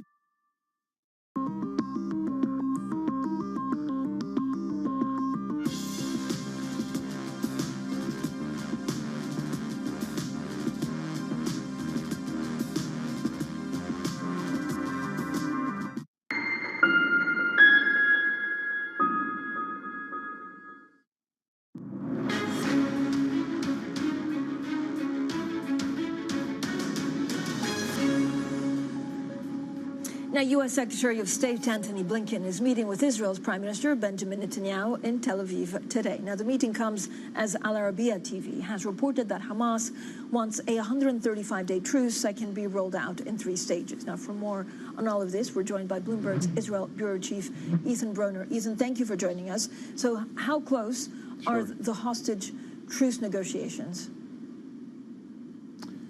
I would say they're not close at all. I mean, they're alive. The negotiations exist. But when the Hamas response came late last night here, the Israeli response was, well, this is close to a no from our perspective, but not so close that it's an actual no, so we could keep talking. But there are aspects to what Hamas wants that Israel says under no circumstances could it accept. One is a promise, a complete end to hostilities, that Israel would end its war against Hamas, and two, that it would remove all its troops from Gaza. Israel says those are impossible for it to accept. So, Ethan, what is the view in Israel about ending, the war in exchange for the hostages, and is that view different to what the leadership wants? Well, I think that there is a split in Israel. I mean, there is an enormous amount of emotional attachment, obviously, to the 100 or so, 80 to 100 living hostages still in Gaza, an enormous sense of obligation to bring them home, and a desire to try to put that ahead of all other things. That is, the further left you go politically in this country, that is the stronger the feeling. The further right you go in this country, the argument is that defeating Hamas and not giving in is more important than the lives of these 80 to 100 hostages, and Netanyahu is somewhere in between. So it's a little unclear where it's going to go. Yeah, Ethan, what will be the main message from the Secretary of State, Antony Blinken, when he meets with Netanyahu today? Well, see, Blinken clearly wants a deal. He wants the war to be wound down. I mean, in theory, the United States backs Israel's plan to take apart Hamas, but it sees what's going on in a broader context, in the regional context of setting up an alliance against Iran, bringing in the Saudis and the Emiratis and so on, the Jordanians, Egyptians, to help rebuild Gaza and to recreate a Palestinian state option. So all of that is part of what Blinken is bringing to the table, and Israel is, is listening, but it's not at all clear that he's going to get his way.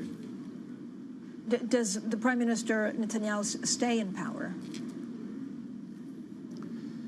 Prime Minister Netanyahu has no reason to leave power from his perspective, and there is no there's no mechanism to have him leave power. He has a majority coalition of 64 seats in the 120-seat Knesset, and unless members of his coalition walk away from him, he's in power until at least until 2026. So, it's not impossible to imagine that his coalition would crack. But those to his right who are supporting him in power, I think, understand that if they leave, they're unlikely to be returned to power. So they have little motive to move either. We also heard, Ethan, from Saudi Arabia, that they will have no ties with Israel unless the Gaza aggression has been halted. Are we going to see more countries say the same? Well, I mean, at the moment, there are no relations between the Saudis and the Israelis officially anyway, so that isn't a loss. It's just not a potential gain. So far, the Emiratis, the Moroccans, the Bahrainis, and so on, Jordan and Egypt, have not ended their relationship with Israel. But look, it's a fair question. There's no doubt that in the region, all of the suffering and death in Gaza has been an incredible trauma to see on television, and a desire to force Israel to stop doing it. Absolutely a risk. Ethan, thank you so much. Ethan Broner there in Tel Aviv. Coming up, we talk banking, we talk Handelsbanken, and we'll give you the very latest on that. This is Bloomberg.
think this will probably go down in history as one of, if not the largest financial crimes ever. I cannot imagine a scenario where $8 billion just disappears. Bankman-Fried has pled not guilty to multiple fraud charges. Sam was just too important in the crypto community. When someone says, I'm going to give $1 billion in the next 2 years, like that catches everybody's attention. As time went on, their ideas got like weirder and weirder. I don't think he even had almost a conception at some point that it was wrong or right. I think he just had the mentality that he has to win. This committee will not stop until we uncover the full truth behind the collapse of FTX. Sue, Mark. Are you in? I'm in. I'm in. We're in. Will this be the last of its kind? No. This is the nature of capitalism. Get over it. This is Bloomberg News Now. News when you want it at the touch of a button. Another volatile day on Wall Street. We're seeing big moves. All eyes on Capitol Hill as Democrats and Republicans prepare. Today's job numbers casting doubt on the Fed's next move. Inflation remains front and center. And that's news when you want it with Bloomberg News Now. Get it 24/7 on the Bloomberg Business app, Bloomberg.com, and anywhere you get your podcasts. Bloomberg News Now. Context changes everything. Or other authorities. Could face bigger challenges next. Fed was going to keep Green World Cup. This is a 3 as the economic picture covering the intersections of Hollywood, Silicon Valley, and beyond.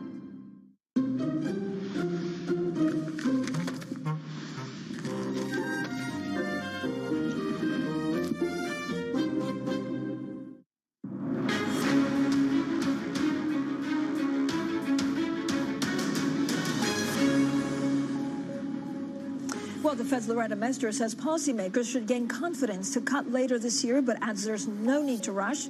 Her comments echo those of other Fed speakers. New York Community Bank Corp tumbles again in U.S. pre-market after Moody's cuts its lender to junk with concerns over loans tied to commercial real estate. Plus, the U.S. Secretary of State, Antony Blinken, is set to meet Israeli leaders in the coming hours as Hamas suggests it's open to a new ceasefire and hostage release deal. Well, good morning, everyone, and welcome to The Pulse. I'm Francine Lacqua here in London. Now, shares in Handelsbanken have surged this morning after Sweden's largest property lender reported fourth quarter profit topping expectations. The new chief executive, Michael Green, announced plans yesterday to slim down the bank's management structure. Well, we are delighted to be joined from Stockholm by Carl Cederherd, the chief financial officer and executive vice president at Handelsbanken. Thank you so much, sir, for joining us today. Many questions, of course, about the reorganization. And I guess the focus from a lot of shareholders that we speak to is your high reliance on net interest income. How will you ensure that revenues actually don't collapse if interest rates fall later this year? Well, thanks, Francine, and thanks for having me. Well, first of all, I think it's obvious, yes, correct. We are dependent on net interest income. We built this business model for 150 years, and we will keep being there, involved in it. So of course, we're working close with our clients, and we will continue doing so. So time will tell exactly where the P&L end up, but it's all good so far. I mean, is there any way that you can improve other streams of revenue, I guess, to have a better balance to make up for it?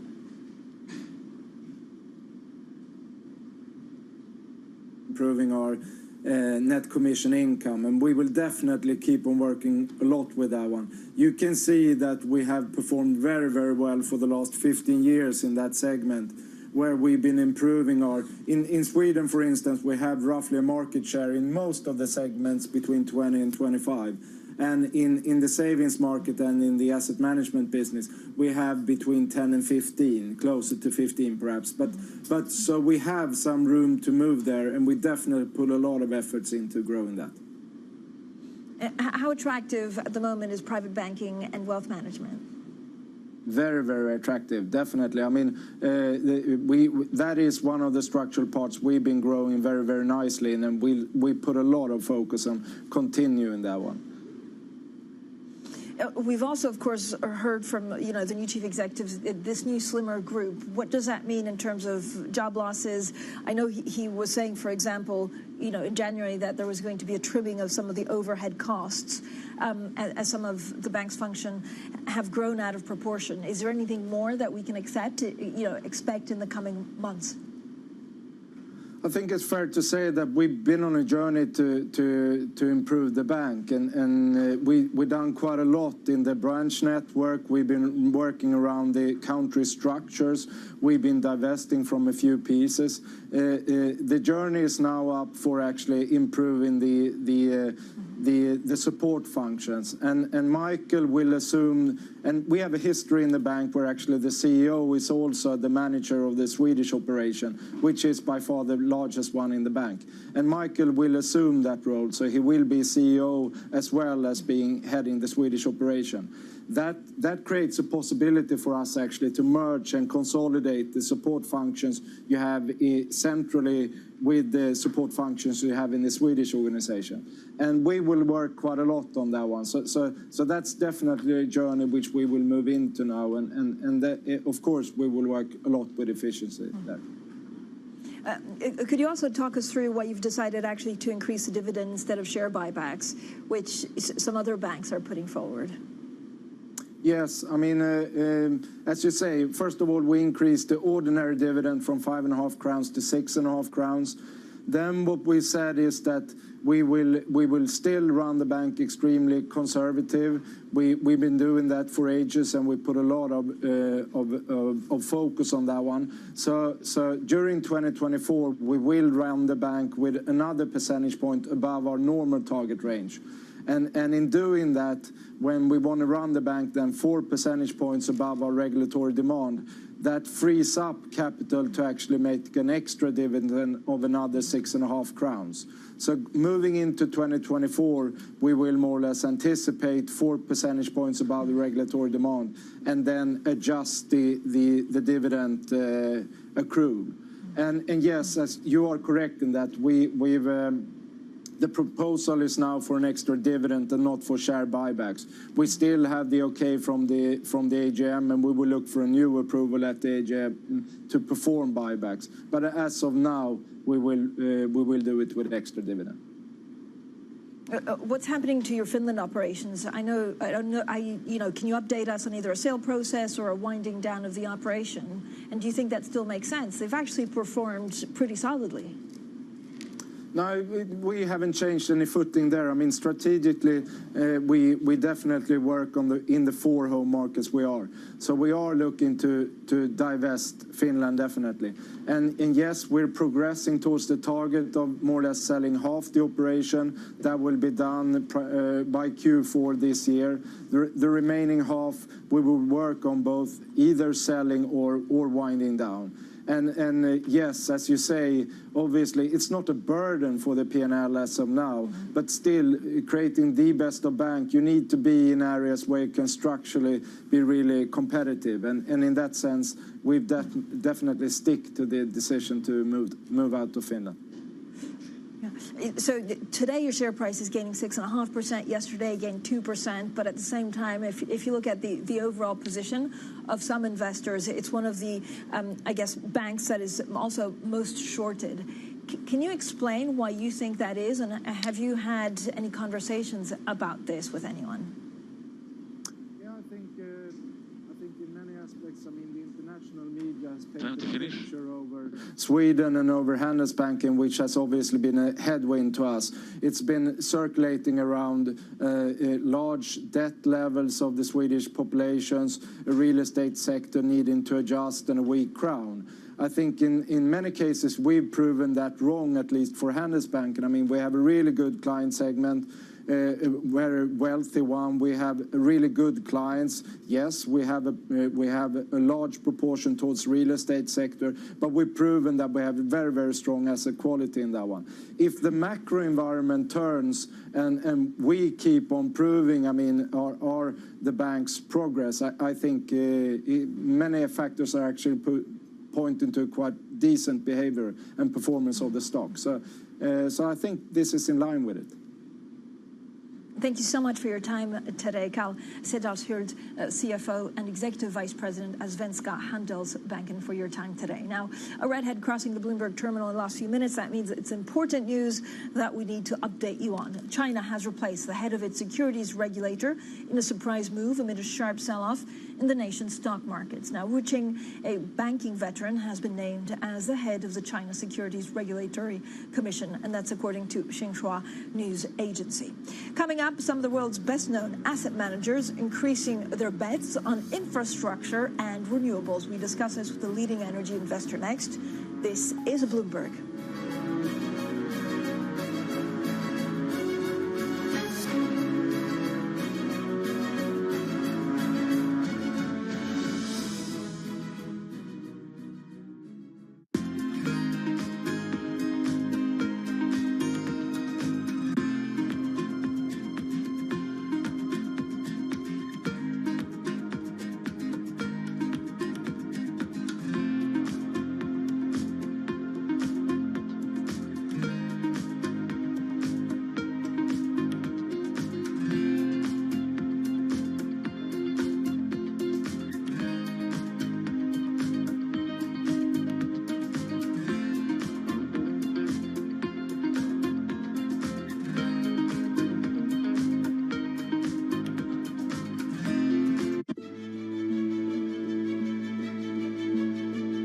The younger generations are more, of course, pay more attention to sustainability, and so they are looking at brands that are greener. But you have to make sure you're authentic because they hate greenwashing. But what is very important to remember is that none of them, whether they're young or not, will ever sacrifice product quality and efficacy to sustainability, which is why, part of the big transformation of our R&I, where there's this €1 billion we spend every year, most of it is spent on transforming our formulas from petrochemicals to biosourced ingredients and green sciences, but without losing the efficacy.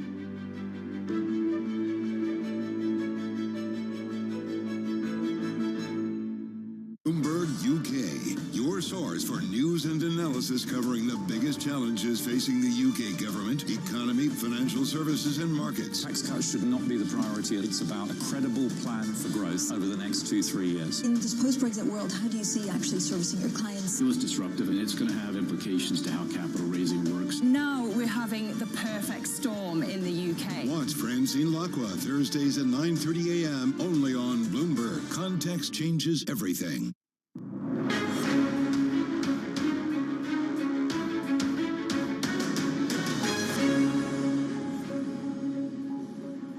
Now, the chief executive of De Beers has told Bloomberg that he's hoping to improve the transparency of diamond production in Angola, so consumers will be proud to own Angolan diamonds. Well, Al Cook was speaking after the De Beers signed agreements to boost production in the country, which is one of Africa's top diamond producers.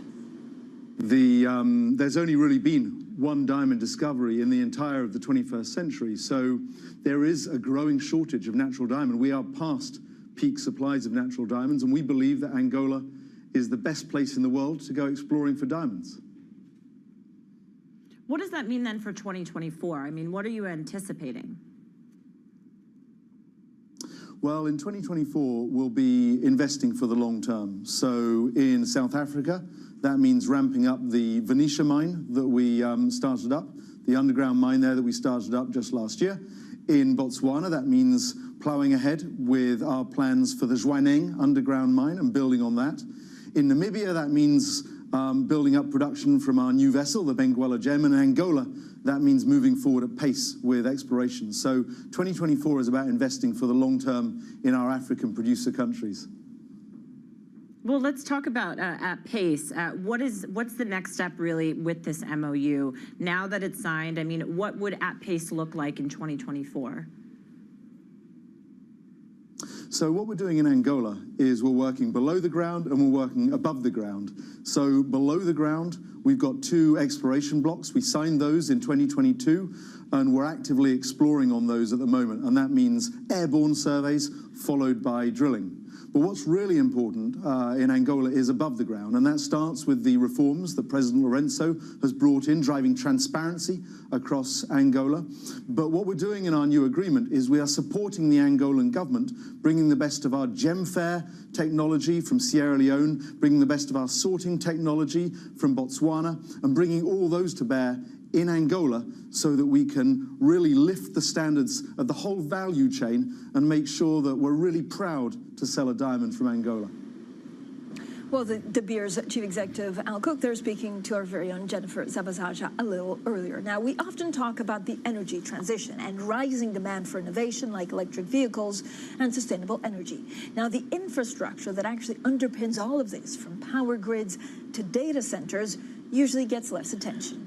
But the asset class is now the flavor of the month, with some of the world's largest asset managers boosting their exposure, including BlackRock's $12.5 billion deal to buy Global Infrastructure Partners. So let's discuss the sector with Roland Dodig. He's a managing partner at the Zurich investment firm Energy Infrastructure Partners. Roland, thank you for joining us today. I mean, there's so much that we need to talk about to try and really understand where you see the most value and how you see this industry transforming. Can you talk to me a little bit about your investment in Platitude? So, you know, what are the most interesting projects that you see coming up on the grid? Yeah, good morning, and thank you for being here. Look, our investment in Plenitude reflects really our investment strategy into holistically covering the respective asset classes which are important to make energy transition happen, right? And with E&I, we have really a great, fantastic industrial partner who is dedicated on what we are doing in Plenitude and who brought us as a specialist energy sector investor into their, I would say, crown jewel they have into the energy transition space. So it's fantastic. We are partnering with E&I in Plenitude. Yeah. And Plenitude, I mean, I understand that the IPO is possibly, delayed, postponed, probably to this year. What's your view on when this will actually happen? Have there any filings been put in place? Like, how serious is this? I mean, look, honestly, I am not in a position to comment on a potential IPO of Plenitude. What I can tell you is that from a strategic and financial perspective, E&I and us, we do not have to IPO Plenitude as such, right? It's a strategic option. It's an option, and it might come or it might not come. I would not comment further on that one. So give me a sense of, when you look at investing in renewables and the infrastructure that underlies it, Roland, where do you see the best value? Where do you see the biggest opportunities that so far have been untapped? Yeah. So I think what is important to understand, and we're doing that now since 10 years, nothing else than this, is that in order to energy transition to happen robustly, we need to invest in a large-scale amount of diversified technologies to produce decarbonized electricity, number one. That's the number one growth engine, if you want. But the second growth engine, and it gets often off the table, but it's now very evident, very visible, is transportation and distribution, the grid. Right? Molecule grid, today gas transportation infrastructure, but also electricity grid, need a lot of investments just to maintain the security of supply we have today. But then in order to really make the energy transition happening, it has to be expanded a lot, right? Talking about, for example, Germany, where we have a lot of wind energy, wind electricity being produced in the north, but needed actually in the south. So you need the infrastructure, the transportation line to get electrons from A to B. So give me a sense again, what's the relative appeal? And Roland, yeah, you were talking about Germany, but what's the relative appeal of the U.S., given it has the Inflation Reduction Act, compared to investments here in Europe? Yeah, of course, the Act is a very attractive scheme to invest in these assets in the U.S. As a boring Swiss asset manager, we like to have a fundamental long-term necessity of the assets we are investing in. This is why we invest, and that's important, in the US as we do in Europe and still do in Europe. As an investor, it's all about diversification, to be very clear. It's about geographical diversification, because political directions and supporting schemes, they might change. And this happened in the past. So from an investor perspective, we diversify technology-wise, partner-wise, country-wise, and as I said, renewable to regulated transportation distribution asset to flexible asset. Flexibility is very, very key these days. This is why we invest in hydropower and then also storage. Yeah. It's about covering holistically all the sectors which are needed. Well, I was going to ask you actually about storage. Is energy storage a place to invest? Is it too early, or is there also just too much tension on this? Look, honestly, it depends on what storage are we talking about, right? We invest in hydropower, so dams, which are from scale and economical perspective by far the most attractive way to store energy. But then we invest into molecule storage, where today you store gas molecules, but tomorrow the same asset might be reused for hydrogen, for green hydrogen, right? And the same holds true with batteries. So, but that's the point. We need, of course, the political regulatory framework in order to make storage and in the different technologies I just said, financially doable. Thank you so much, Roland Durig, there of Energy Investment Partners. Now, coming up, investigators pinpoint the cause of the mid-air blowout on board a Boeing 737 MAX 9. We'll discuss why the plane maker has more questions to answer. That's coming up shortly, and this is Bloomberg.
London will stay a financial center. It will stay our EMEA hub.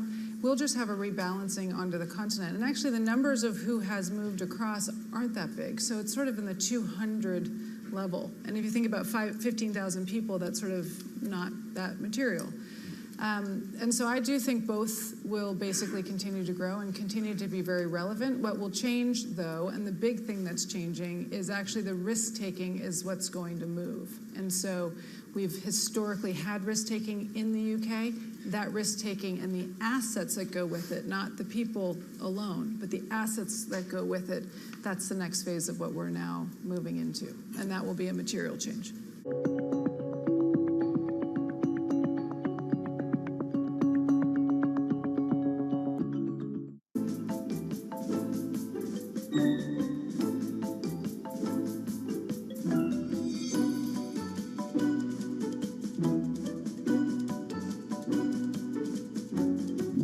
What happened was you were offered a money-losing women's basketball team, and you said, I want to be in the other sports as well. Is that right? Well, yeah, you know, you got to be smart about this.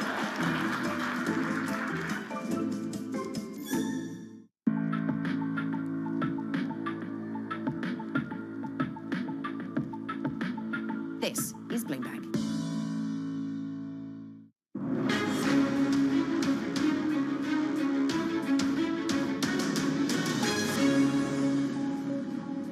Now, U.S. investigators say a panel which blew out of a Boeing 737 MAX 9 in midair was missing 4 bolts. The Alaska Airlines flight was forced to make an emergency landing after the blowout on January 5th. The National Transportation Safety Board says photos show 4 bolts were removed for work at Boeing's factory in Renton, but not replaced. Bloomberg senior aviation reporter Sid Phillip is here with us. Sid, I mean, every day it's just not great news. It kind of makes you really worried about, where Boeing goes from here.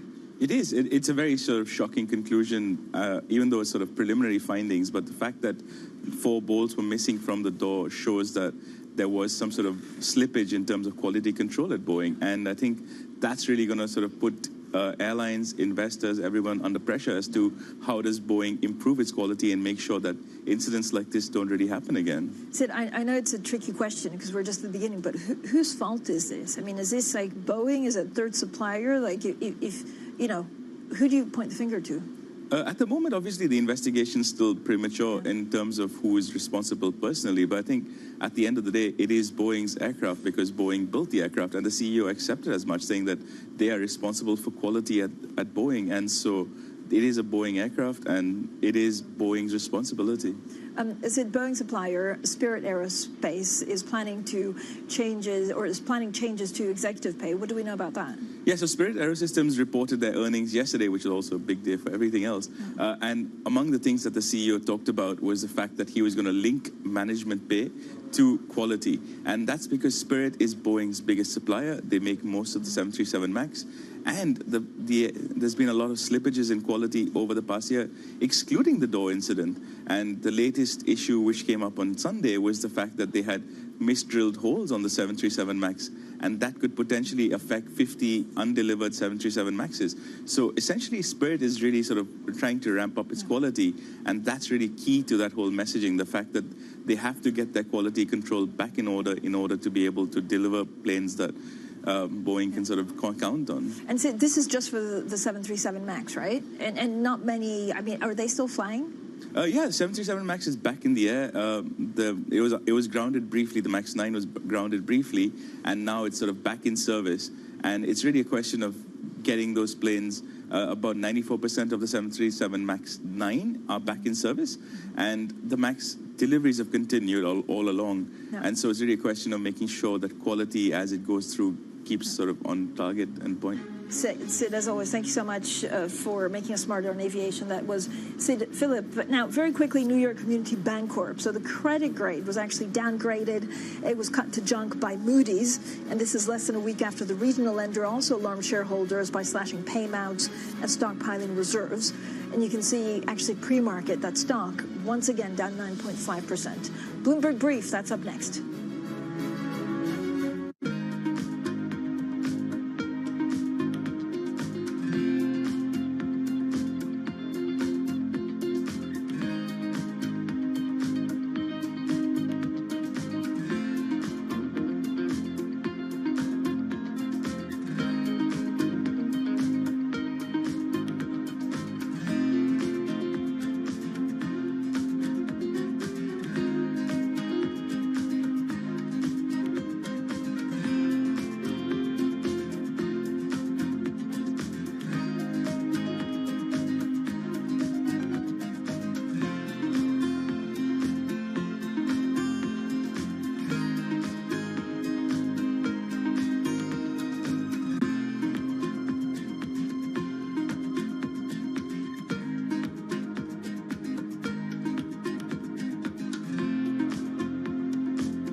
part of the baby boomer generation, and this generation is now increasingly dealing with problems relating to Alzheimer's, dementia, and so forth. Not particularly my age, but maybe some people my age, even younger, but obviously in their late 70s, 80s, and 90s, more and more we're reading about Alzheimer's. Is this an epidemic that you can't really do anything about, or is it something we could deal with in some way?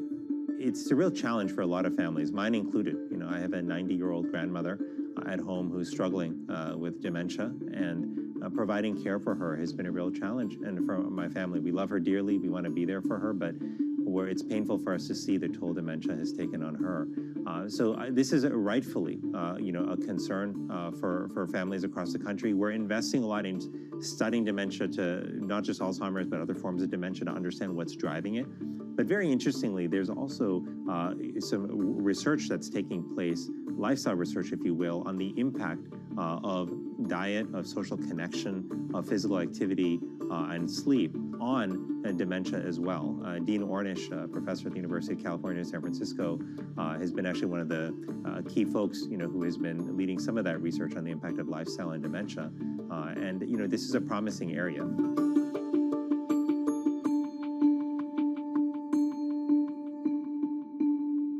Nobody brings you top names like Bloomberg.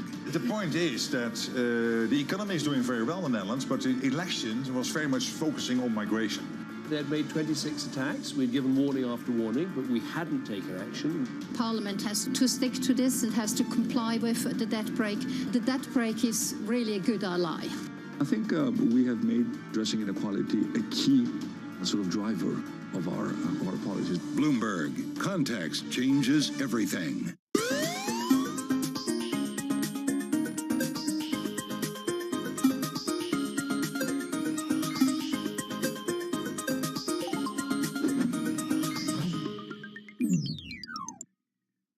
Why do the biggest names in business choose Bloomberg? That is a great question. It's a great question. Great question. Great question. Best question I get all night. Bloomberg. Top experts. Great questions.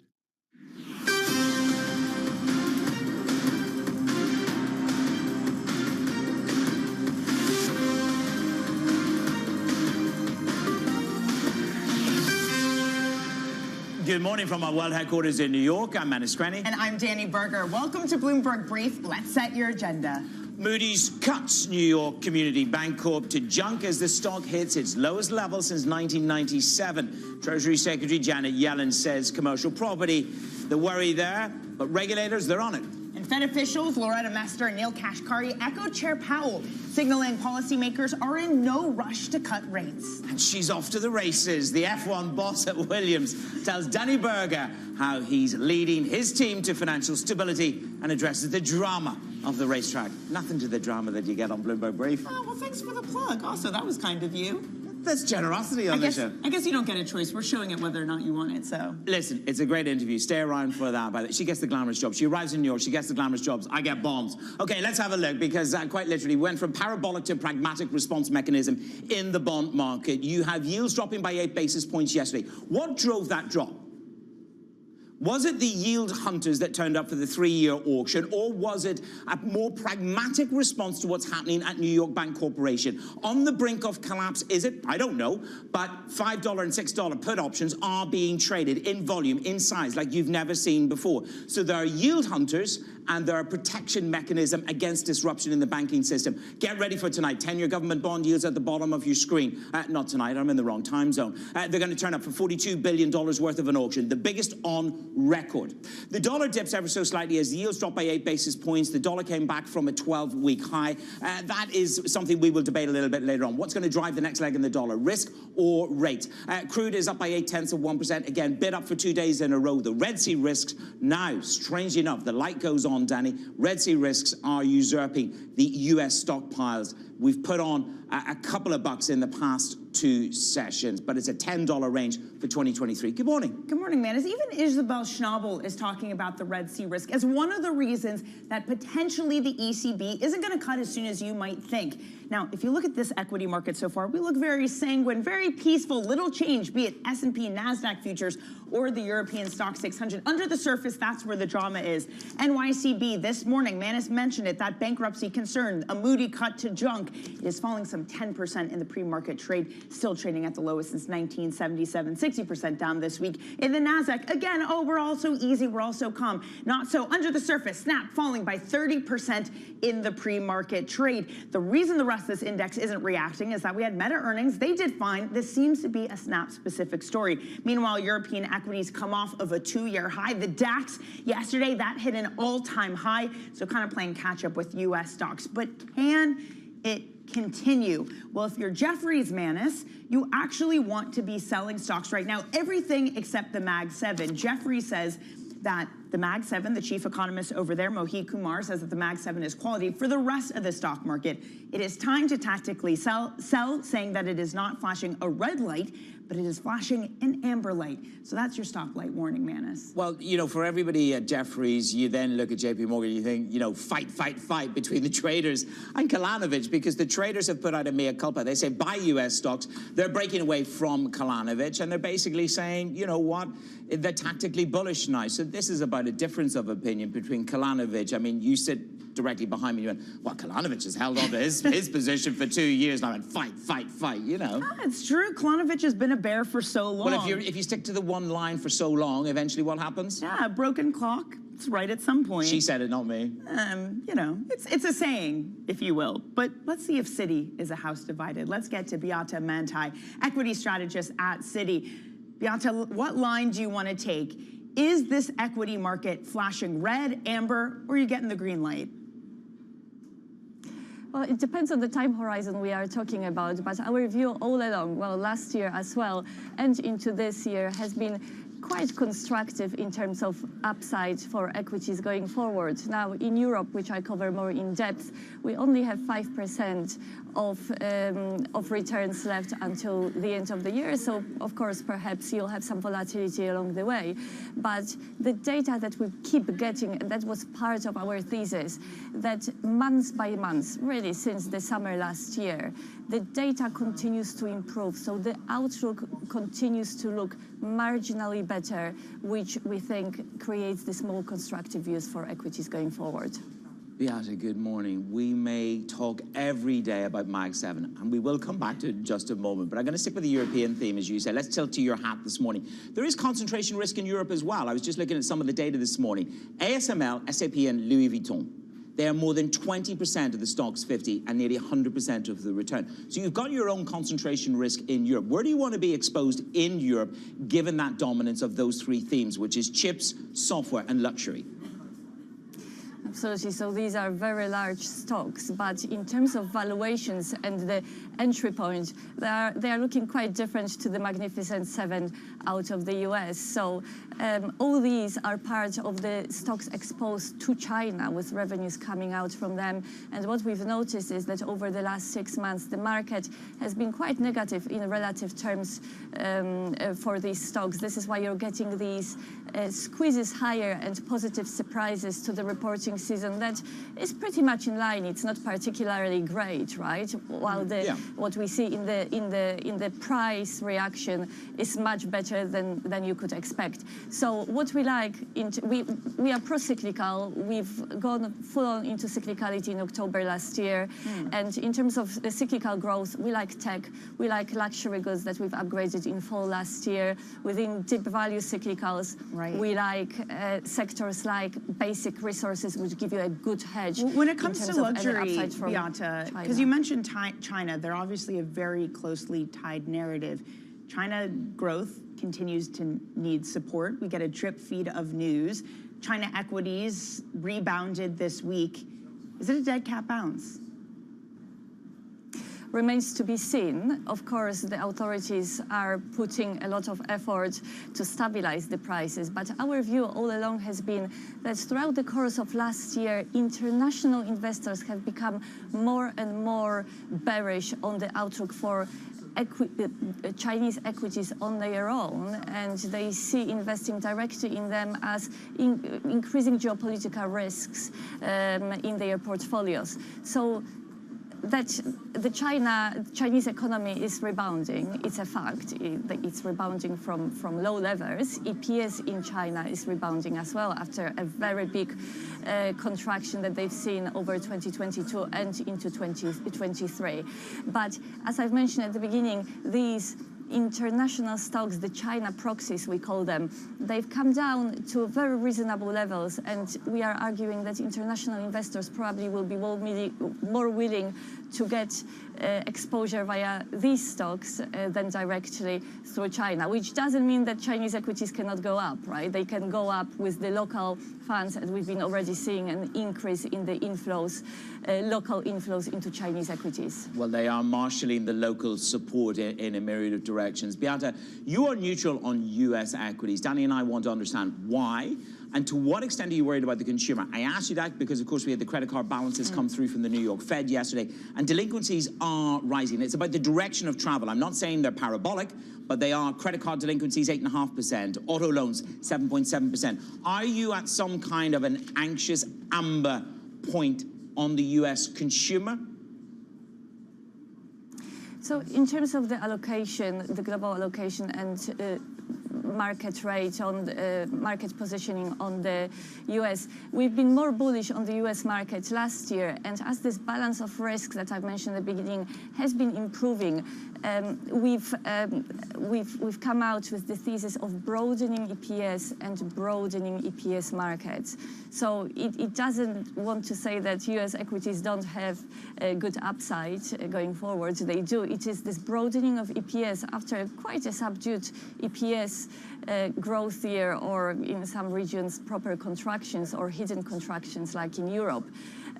We are going to see upside and normalization of EPS growth coming from a much broader set of sectors and regions. And what that means is that really more cyclical markets that have more cyclicality in their market cap weight and sector composition should be more exposed to this.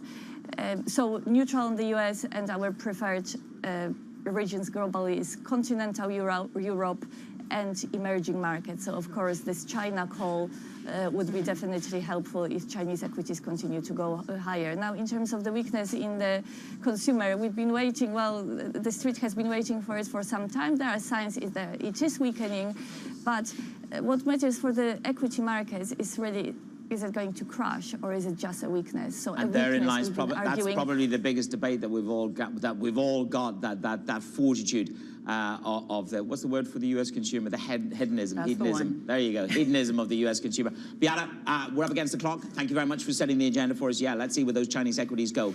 Beata Mantai joining us this morning from Citi. And other stories trending on your Bloomberg terminal this morning. This is what we got, Danny. House Speaker Mike Johnson suffers a stunning defeat yesterday. This was when the Republicans narrowly failed to impeach the Homeland Security Secretary. Now, it took just 3 GOP lawmakers to break from the party leaders, arguing that discontent with the secretary didn't meet the constitutional threshold for removal from office. Manus, that stunning failure was then followed by a second loss on Israel war aid. The House failed to pass a $17.6 billion funding package, which President Biden had opposed because it didn't include money for Ukraine. And in Nevada, Nikki Haley suffered an embarrassing loss in a largely symbolic Republican presidential primary yesterday. No delegates were at the stake in the Republican primary, and Haley didn't campaign in Nevada. Meanwhile, President Joe Biden secured an easy victory in the state's Democratic vote. U.S. investigators, Manus, say the Boeing 737 MAX 9 in last month's Alaska Air incident was missing 4 bolts, and the door plug wasn't properly installed. According to the preliminary TSSB report, photos show the bolts were removed for work at Boeing's factory in Renton, but not replaced. Doesn't inspire a lot of confidence there, Manus. Okay, coming up, New York Community Bank Corp cut to junk by Moody's as it continues to plunge, raising concerns about commercial real estate. And later this hour, we catch up with TD Securities' Mark McCormick as he assesses the slew of Fed speak in the past 24 hours. Impact on the dollar? Stay tuned for that.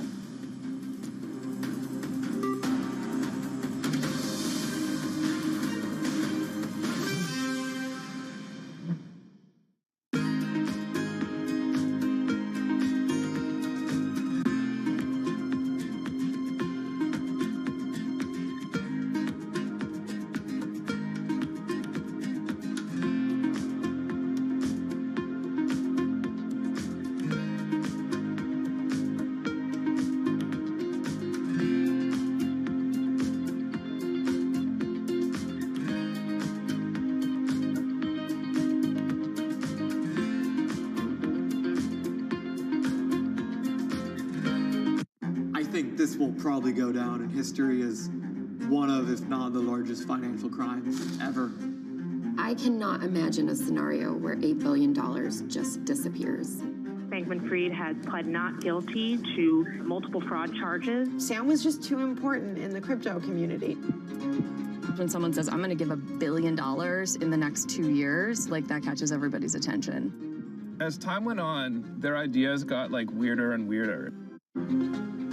I don't think he even had almost a conception at some point that it was wrong or right. I think he just had the mentality that he has to win. This committee will not stop until we uncover the full truth behind the collapse of FTX. Sue, Mark. Are you in? I'm in. I'm in. We're in. Will this be the last of its kind? No. This is the nature of capitalism. Get over it. Bloomberg has enhanced search on the terminal to deliver what you need when you need it. Now, you can simply type phrases in everyday English in the command line. Compare financials. Find people. Analyze markets. You can enter phrases or ask questions. What do you want to know today? Ask a question or visit SearchGo to find answers now.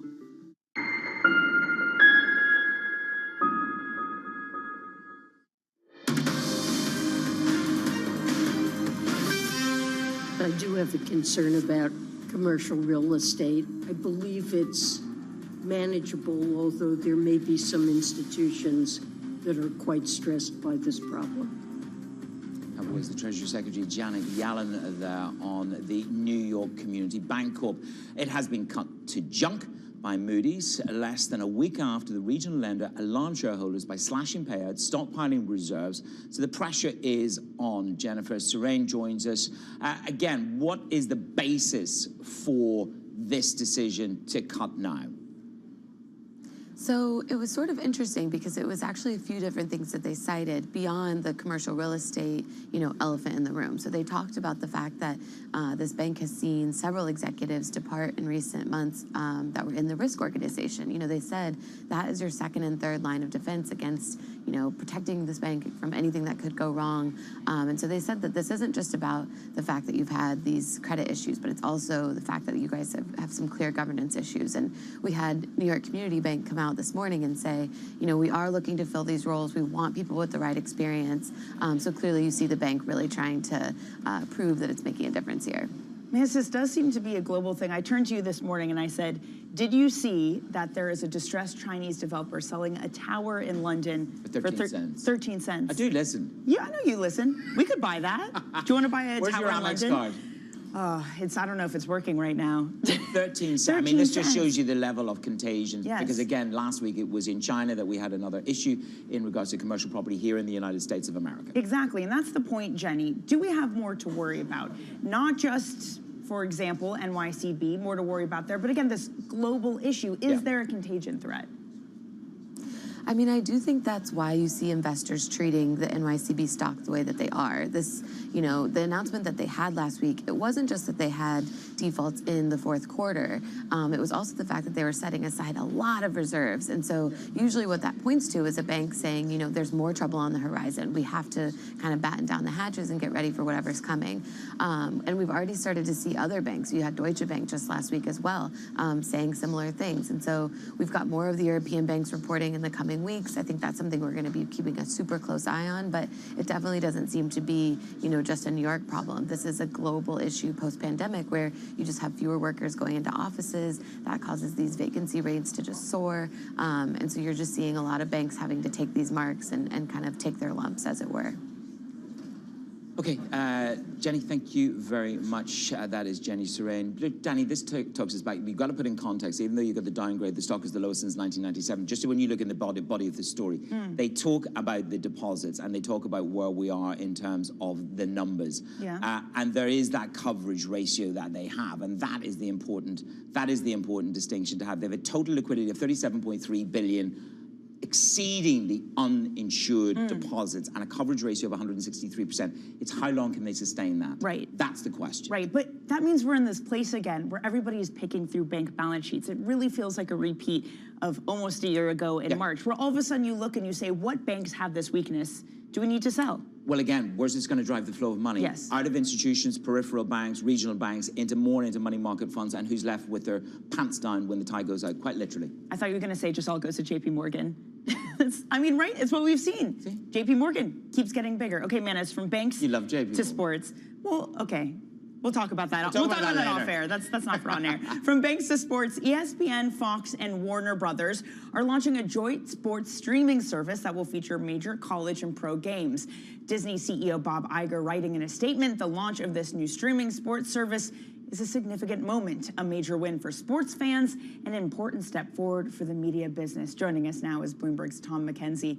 Tom, I mean, it's just another thing. I have to keep track of like my Hulu, my HBO, my other streaming things. What's the business model here? Is the public really wanting another streaming service, this time just for sports? Yeah, Danny, they're describing this then of the Hulu of sports streaming. So you mentioned Hulu there. I can't help but, wonder why they've timed it for your arrival back, of course, in the land of the free and the home of the brave. But the timing is there.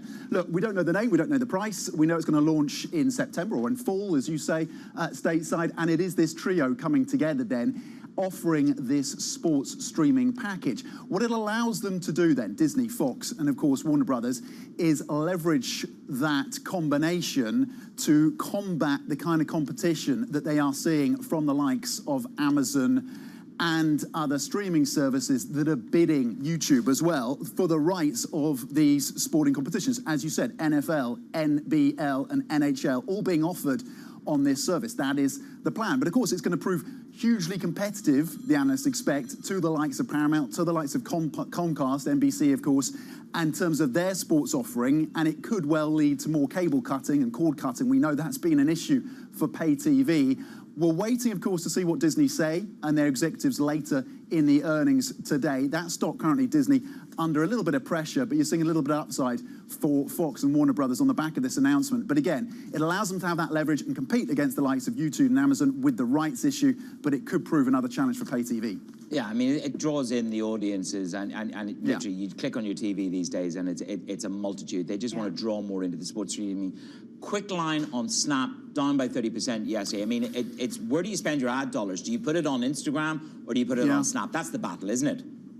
That is absolutely the battle, and key for Snap, of course, is that the core of their revenues do come from that social media ad spend. It was essentially for the full year, flat in terms of sales. And as you rightly say, Manis, they are competing with the likes of Meta. And for now, Meta is that essential go-to for advertisers where Snap is not. Look, Evan Spiegel is trying to push through some restructuring. We've seen job cuts already last year. They've carved off some of the non-core parts of the business. They've dropped some of their projects. He says there will be more cuts to jobs later this year, but they did flag bigger losses than many had expected for the current quarter. The silver lining, they do have 7 million paying subscribers at Snap. Tom, thank you very much. That's Tom McKenzie on the Tech Beat. We're going to talk a little bit of Rolex next. Oh, it's gloomy in London. Come to New York.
ones we're working on at the moment is how do we charge back into Ukraine as soon as the European authorities say it's safe to fly in Ukraine again. Now, nobody knows when that is going to be. But we were Ukraine's second largest airline when the Russians invaded on the 24th of February last year. We will be Ukraine's biggest airline the week after they tell us it's safe to go back in there, because we're going to charge back in there. Initially, we have a plan to open up about 30 routes from 4 Ukrainian airports back into the European Union. And then we want to, I think within 6 to 12 months, open up 3 or 4 large bases in Ukraine. And we're talking to the Ukrainian authorities about creating an environment, cost agreement, on which we could lead the charge of air travel into a post-war Ukrainian recovery.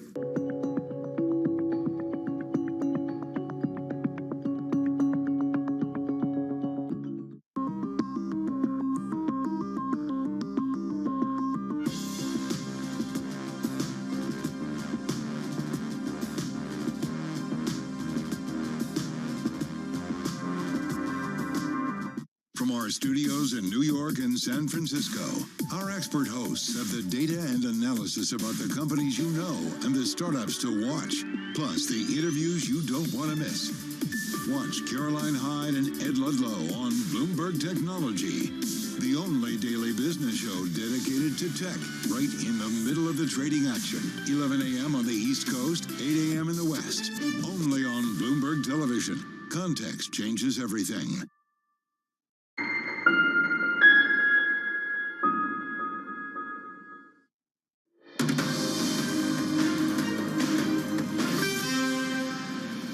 It's Bloomberg Brief, Danny Berger and Manus Cranny in New York.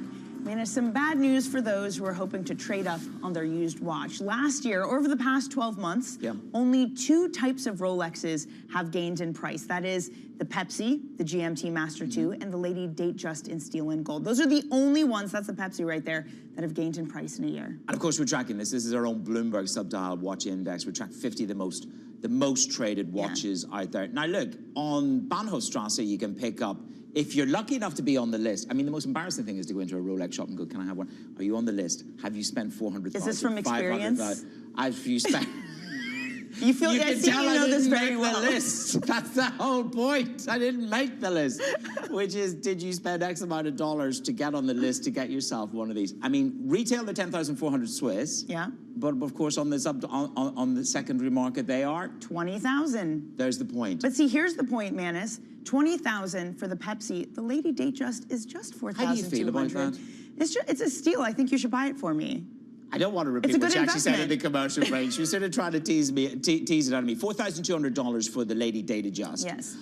Look, this comes down to segmentation of the market, because if you look at the likes of Cartier, hint, if you look at the likes of Cartier and other brands, they are more stable, in there. This is a minefield. This conversation really has actually turned into a complete minefield. No, there's more stability there. But the thing, though, is with Rolex... Can I have your arm? No. I'm gonna do the rest of the segment like this. The thing with Rolex, though, is, again, the supply is limited, artificially so, but it's limited. And part of the reason people love the Pepsi, one, you can use it to tell time everywhere.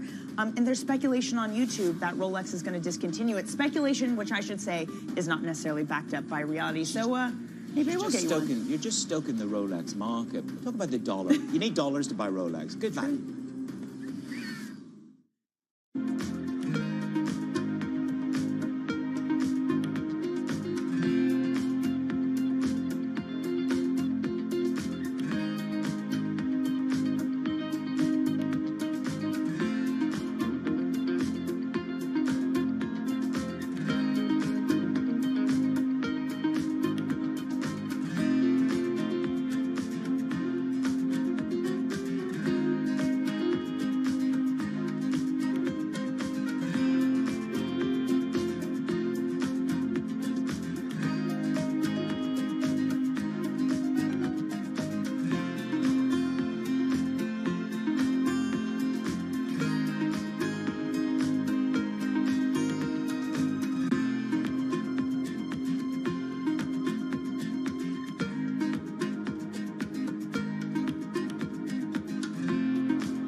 Julie Swinehart is supremely skilled at navigating the rapids of real estate. That's important because real estate development is the next frontier in the business of sports. Fenway Sports Group has a blockbuster project in the works. We have 5 acres to play with here. And when all is said and done, we expect 2 million square feet across residential, commercial, retail. Given the track record of Messrs. Henry, Werner, and Gordon, the Fenway Corners plan comes with high hopes of success. That doesn't mean it will be an easy lift, especially right now. What have you learned with the dynamic move of the interest rates? Do you go fixed structure or floating structure, much more like what they do in Europe? Yes and yes. We have a mix currently. It's a little bit of a different model than what I was used to in the public company space. Say in some ways we provide ourselves with a natural hedge, leaving some of our debt floating and some fixed. Julie Swinehart took me on a walking tour into the future. This is going to become the true entrance to Fenway Park, and that's part of the attractiveness of this project is the age-old recipe of increasing dwell times, bringing fans to the park, bringing in businesses, maintaining what's here and preserving some of the historic nature of what you see around you, but making it even more accessible, making it more fan-friendly. DOJ or other authorities could face bigger challenges next. It was going to keep Raid World Cup. This is a 3 as the economic picture. covering the intersections of Hollywood, Silicon Valley, and beyond.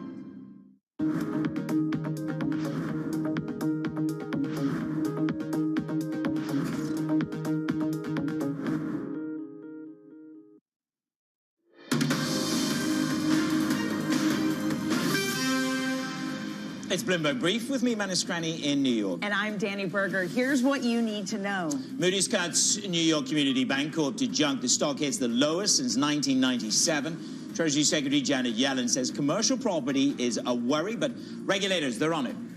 Fed officials Laura DeMester and Neil Kashkari echo Chair Powell, signaling policymakers are in no rush to cut rates. And she's quite literally off to the races. The F1 boss at Williams tells Danny Berger how he's leading the team to financial stability and addressing the drama off the racetrack. We're not off to the races for this equity market. How's that for a transition? Off to your board. I am off to the races. Well, I hope not, or else I'm gonna kill myself in these heels. Anyway, here's what we're looking at this equity market. We are a little changed this morning, but that really covers up a lot of the drama underneath the surface. Sure, S&P 500 futures are little changed. NYCB, though, down significantly this morning. Another 8%, trading at the lowest since 1977. Yellen is worried about commercial property. Are you worried about a contagion effect? NASDAQ also up 0.1%. Again, under the surface, more drama. Snap falling by some 30%. A miss on their ad sales, despite the fact the other internet ad giants are doing okay. Meta, for example, had stellar earnings. Finally, European stocks, they are trading off of a 2-year high. The DAX, for its part, was just trading at an all-time high yesterday. Our guest from Citi saying that she likes European stocks, she likes those cyclicals, she likes the China trade. Maybe she likes a bit of luxury, Manis. Never far from a bit of luxury on this show, are we? But when it comes to the luxury of protection, it is in the bond market where you turn to. We've had parabolic moves on the upside, as you know, in 2s and 10s in the past 48 hours. But of course, we crashed by 8 basis points yesterday. The 3-year auction came in, and as BMO said to me on the IB, this is where they came in and they bought. They were real, yields were rich. Tonight, we test the market again with a 10-year government bond auction of $42 billion. That is the biggest ever on record. So will they turn up in size and buy those? 10-year government bond yields at the bottom of your screen this morning, just ticking down ever so slightly. Again, the momentum on the dollar. We're going to talk to Mark McCormick at the moment. What's going to drive your dollar? Is it going to be row? In other words, the risk and the munificence of the United States of America, will it give it that special king dollar status, or is it going to be the drop in rates that takes the dollar lower? You decide. It's a bit like the Price is Right here. And crude is up by 0.7%. Again, we're bid up for 2 days in a row. Red Sea risks over U.S. stockpiles is the dominant force, but we've only traded a $10 range, Danny, in this oil market so far in 2024. That is tight and wound up. Danny. You know, Manis, I really love what you brought up to our first guest from Citi, this idea of credit delinquencies, because a lot of folks are worried about weakness in the consumer starting to creep in. We heard from Kevin Mon yesterday saying at Hennion and Walsh, saying that he's watching this, that this is the most important thing for him to decide if consumer names can do well. I know you have the data on the credit card balances, but the direction of travel Manus is higher. It absolutely is. And as if by magic, we have the piece of paper with the delinquencies on it. But they're not rabid, right? But they are rising, and that's the very important inflective point. You've got delinquencies still below the pandemic level of pre-2019, but it's the direction of travel. 8.5% on credit card balances, and if you look at what we're taking out in this country, credit card balances up by up at 1.13 trillion in the fourth quarter. Of course, the Fed isn't worried about that yet because it's a strong jobs market. It's strong data coming in. How's your credit card application going along? I got approved for one. It's a great day. Finally, got approved for a U.S. credit card. I'm almost an adult. I just want to say, it was a very touchy issue this morning at 3:15 on her credit card, but you can IB her personally on that.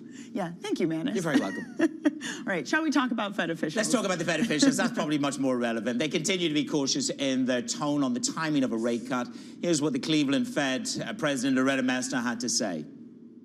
It would be a mistake to move rates down too soon or too quickly without sufficient evidence that inflation was on a sustainable and timely path back to 2%. If the economy evolves as I expect, I think we will gain that confidence later this year, and then we can begin moving rates down.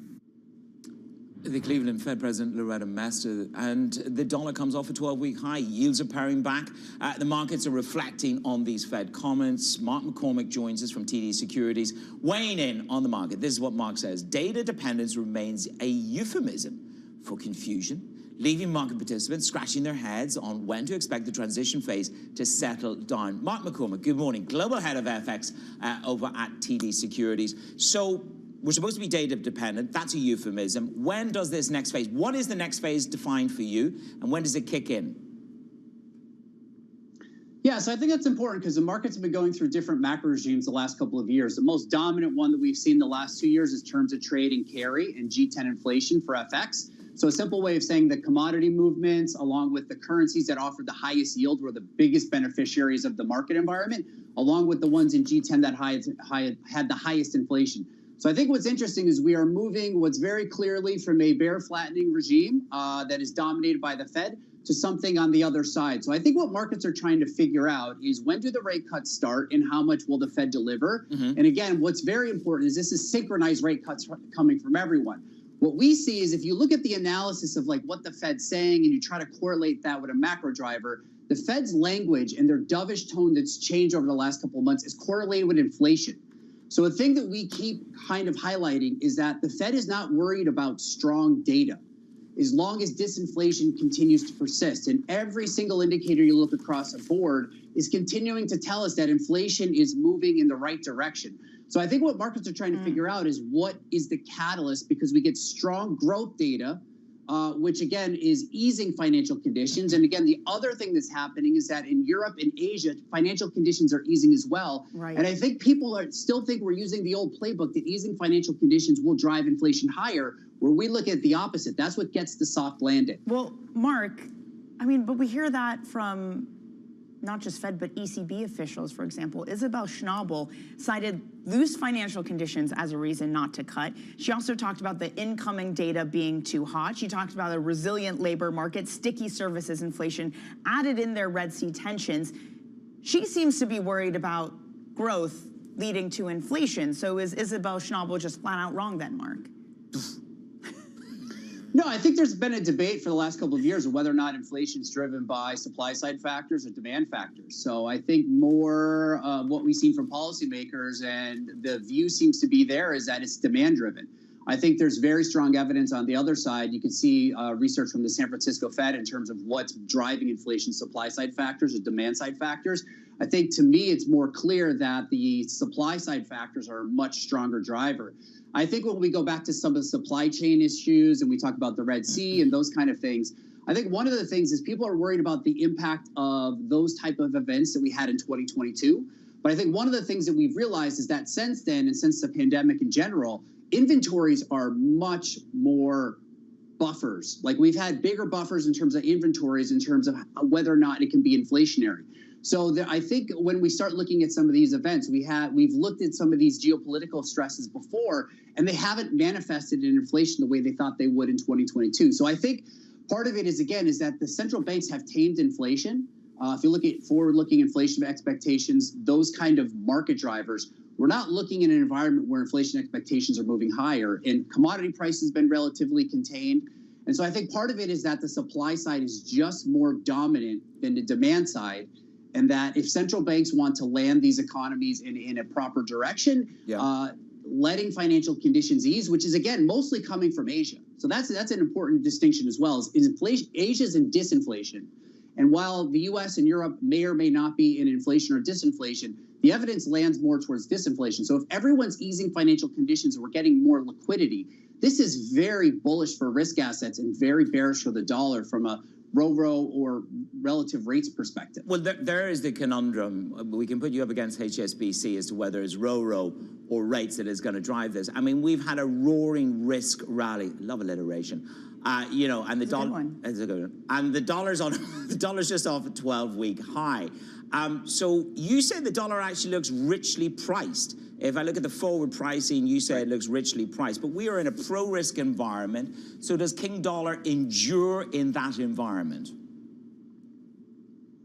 So I think one of the things, the way that we look at and approach FX is through factors and broader portfolios. So essentially what we're trying to understand is a story of performance. Rather than looking at a correlation or a single driver, what factors are actually making money in the FX market? And I think one of the things that's caught people so off guard is the macro story is not very clear. As I mentioned, we're transitioning from terms of trade, carry, G10 inflation, things that dominated performance that actually made money in the FX market for the last 2 years. The last 6 months, the last 3 months, the things that are making the most money in currencies are mean reverting styles that look at positioning, that look at short-term valuations, things that don't have a strong macro flavor to it.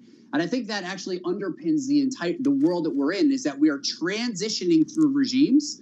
And as we're transitioning, we don't know what's on the other side. So markets are forced into mean reversion. They're forced to look at currencies that are overbought. And when they're overbought, there's a good signal to sell them. But it doesn't provide a strong story in terms of whether it's rates or whether it's risk. The way that I would look at it, and one thing that we're seeing is that G10 currencies are becoming more sensitive to our growth factor than our inflation factor. That is changing largely in the way that we view this, is that rates are going lower.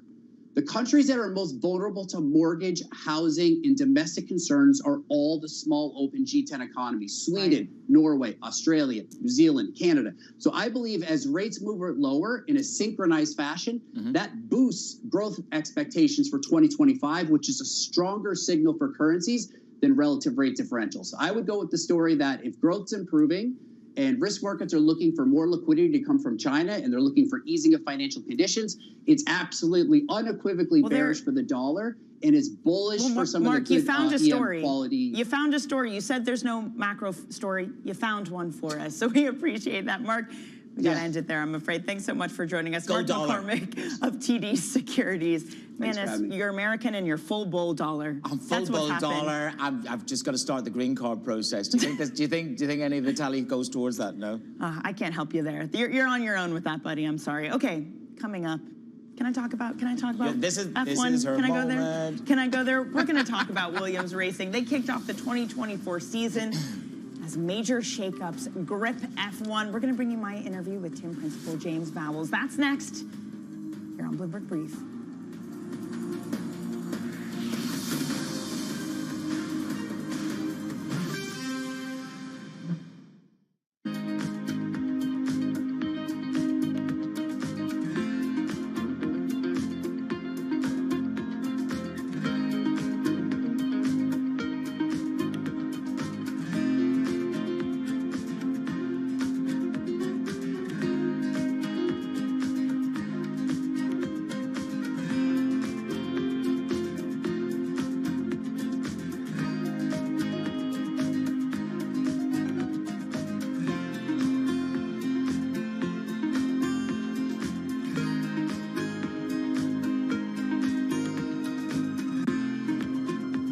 Welcome to the world of decentralized finance. You can see the massive gains for the OG crypto coin. The breakout we have all perhaps long awaited finally realized. We'll see if it sticks. Bloomberg's covering all things crypto, the people, There's no question this industry is composed of some bad actors and some good actors. the transactions, Volumes have surpassed $24 billion per day. and the technology. Stop talking about the technology, start demonstrating the utility. Bloomberg Crypto, Tuesdays.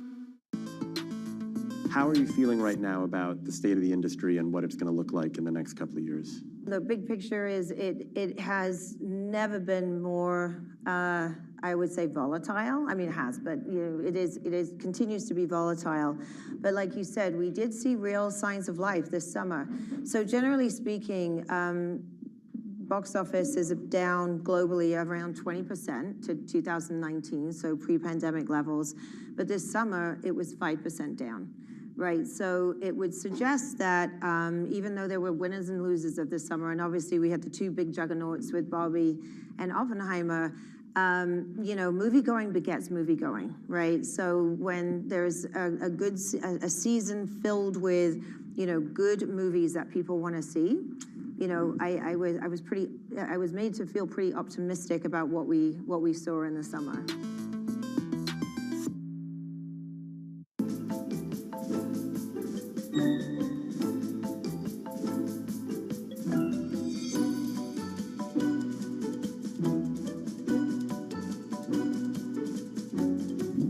What happened was you were offered a money-losing women's basketball team, and you said, I want to be in the other sports as well. Is that right? Well, yeah, you got to be smart about this.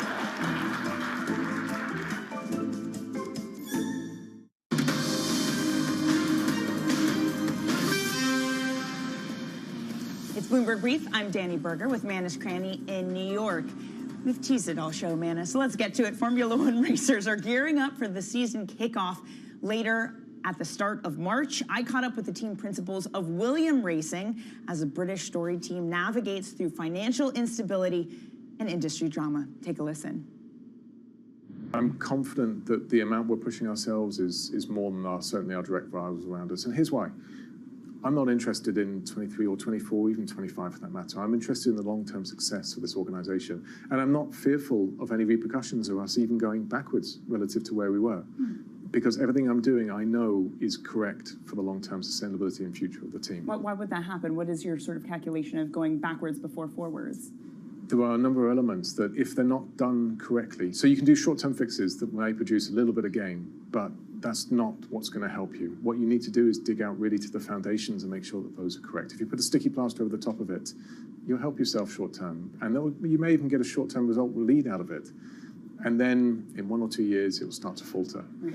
And what I was clear on joining and where we are on our pathway is I'm not going to put sticky plasters on this. Yeah. We're going to properly dig down to the foundations and get rid of what's wrong. Part of your success, though, last year, a lot of it is down to Alex as well, putting in really good results. How do you prevent someone like Alex from being poached from a team that needs a second seat? The best way is for us to be successful. So exactly that journey I've taken you on very briefly here, I've sat down with him and showed him a little bit more evidence and data as to why we're moving forward, what the investment really is, and it's large, and why I have confidence we're on the right pathway. We have to demonstrate to him that we deserve to have him within the team. It's our responsibility to create an environment where a driver of his caliber remains here with us on this journey. And the conversations are going well, is the best way I can put it to you. Lewis Hamilton going to Ferrari. What does that shakeup mean for this sport? I only see it as positive. So first of all, I think it's great for the sport. It creates one of the biggest changes in 10, 15 years or so. Second of all, for any human being, changing what you've known for many, many years. He's been within Mercedes for 10 years or so, and he's breaking that and going somewhere completely different. It's one of the hardest things you can do.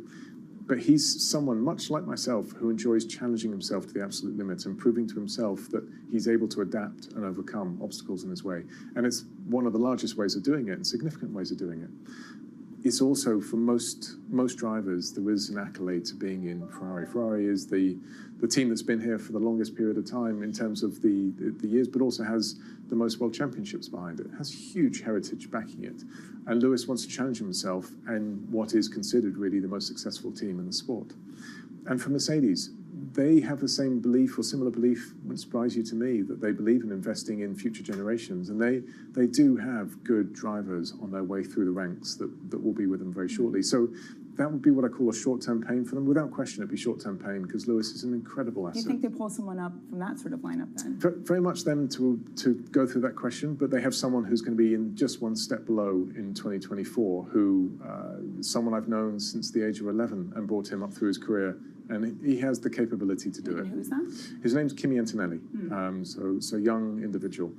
So it's down to them to make that choice, is what they want to do. But I guess the point I was bringing forward was more so, perhaps they won't in that first year, perhaps they will.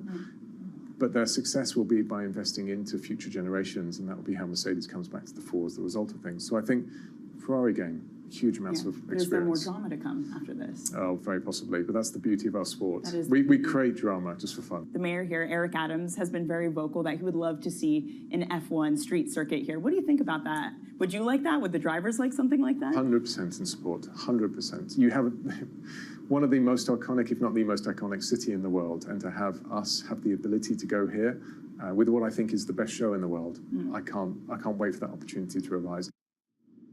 That was the Williams Racing Team principal, James Vowles. Can you imagine that, a street circuit in New York City, and the chaos that would ensue? Do you know the only upside in that? You don't have the same curves that you have in Monaco. Wait, how would you do that? Straight down.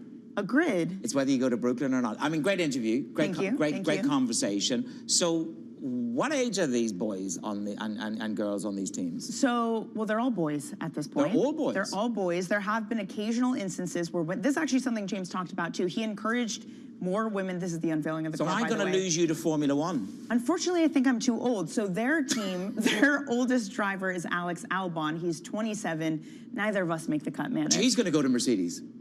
Well, there had been speculation. Look, usually... He denied it to you, though. He did deny it to me. I asked, have you had a call with Mercedes? And he said, look, I can't say either way, but I'm invested for Williams for now. And you heard James there saying, I opened up the books to him. I showed him how much investment we're getting, and that will make him want to stay. And man, they need a lot of investment. They're losing a lot of money relative. But it's private equity that is the backer of Williams. So give me some of the numbers. I mean, if you want to buy Williams, what's been put into them so far? Because there's going to be a price differential between buying Williams and investing in any other of the top tiers. Can I be honest? I was actually surprised looking into this. Not how cheap. I mean, for us mortals, it's expensive, but how cheap Williams as an F1 team is. Only 152 million pounds is what Dorilton Capital bought them for in 2020. They had long been owned by the Williams family since 1977, but they lost 17.9 million pounds in 2022. Mere bagatelle to Danny Berger on this show. Is that what bagatelle costs? I can never go there. You never ever know. Great interview, great couple of days run out, and perfect timing, and great news on it. Thank you, man. I appreciate that. Okay, coming up in the show, we've got to find something that meets and matches that. We'll give you the market events of the day. I don't think it'll meet and match, but you never know. It's beautiful in New York at this time of the morning. Come to New York. Good morning.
timelessness and sustainability go together, right? You can't expect to be timeless if we're run out of resources. So for me, sustainability is not a side activity.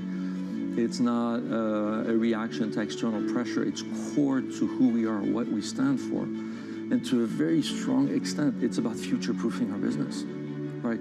You need to focus on sustainability to recruit. More and more, that younger consumer we're talking about, they want to work for companies that care about this planet, that do more than just kind of generate revenue and profit. You need sustainability to attract consumers. More and more, including that younger consumer, they care deeply about what are you doing differently? How are you making a difference? Investors, particularly in Europe, more and more place value on what you're doing in sustainability. Many of our partners have expectations on sustainability.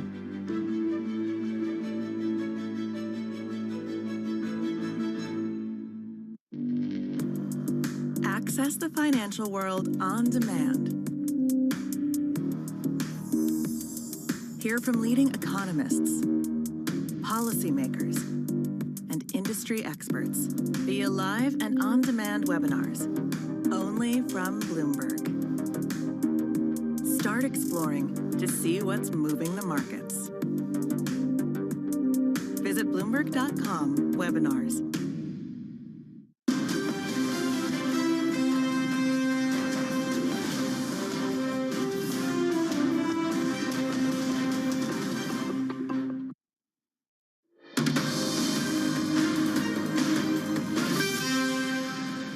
Let's get you set up for your trading day with a look at what's ahead. Fed Speak continues. Adriana Kugler, Susan Collins, Tom Barkin, and Michelle Bowman, they will all be speaking today. Then on the data front, we're going to get MBA mortgage applications and the U.S. trade balance, plus earnings before the bell, Alibaba, Uber, Carlyle, plus results from Disney, PayPal, and ARM, all before the bell. But first, Manus, we have to digest those Snap results. I mean, so difficult for Snap, especially compared to Meta, which did all right. Yeah, and it comes down to where do you spend your advertising dollars, and it looks as if Instagram and Meta are, with their AI overlay, that is going to be nirvana for the advertisers. It was down 30, we're down 30% pre-market, and it is grappling with that advertising market slump. Geopolitical turmoil in the Middle East has also impacted them as well. Ford, on the other hand, is popping a little bit higher. They're forecasting, the results forecast, demand is robust. They see more profit and more growth ahead. Of course, it is going to come down to where they deploy their resources. We've gone through a lot of labor angst last year. And then NYCB, Danny, we've touched on this a number of times through the show. Cut to junk yesterday. The stock hits the lowest level since 1997. And $5 and $6 put options were one of the big trades, massive trades that went through yesterday at record volumes. And looking at what's happening to this bond market, is there a bid being put in? Was there a bid yesterday because of NYCB, because of that fear? Was it simply a give back from the sell-off? Or, Manus, are we all just gearing up for yet another auction? We had 3-year yesterday. It is 10-year today. What does that mean? A record sum coming into the market today? Yeah, I mean, you've got 3-year yesterday, 10 today, 30 at the longer end. I think that comes out tomorrow. Or yeah, tomorrow is Thursday. I'm a day behind. So you've got this monster supply. Ian Lingen over at BMO, his line was very, very clear, which was they turned up in size to buy this 3-year. The wave of dip buyers came in, and I'm working on the soft assumption that you're going to have a wave of dip buyers with 10-year paper having backed up by 27 basis points on Friday and on Monday. So let's see what's left with the dealers. But it is remarkable to see the Fed speak. As I mentioned, we're going to get more today. Yes. A Fed speak that echoes Powell in a market which is unmoved by it. I have what Mester said here, saying it would be a mistake to move rates down too soon or too quickly without sufficient evidence that inflation was on a sustainable and timely path back to 2%.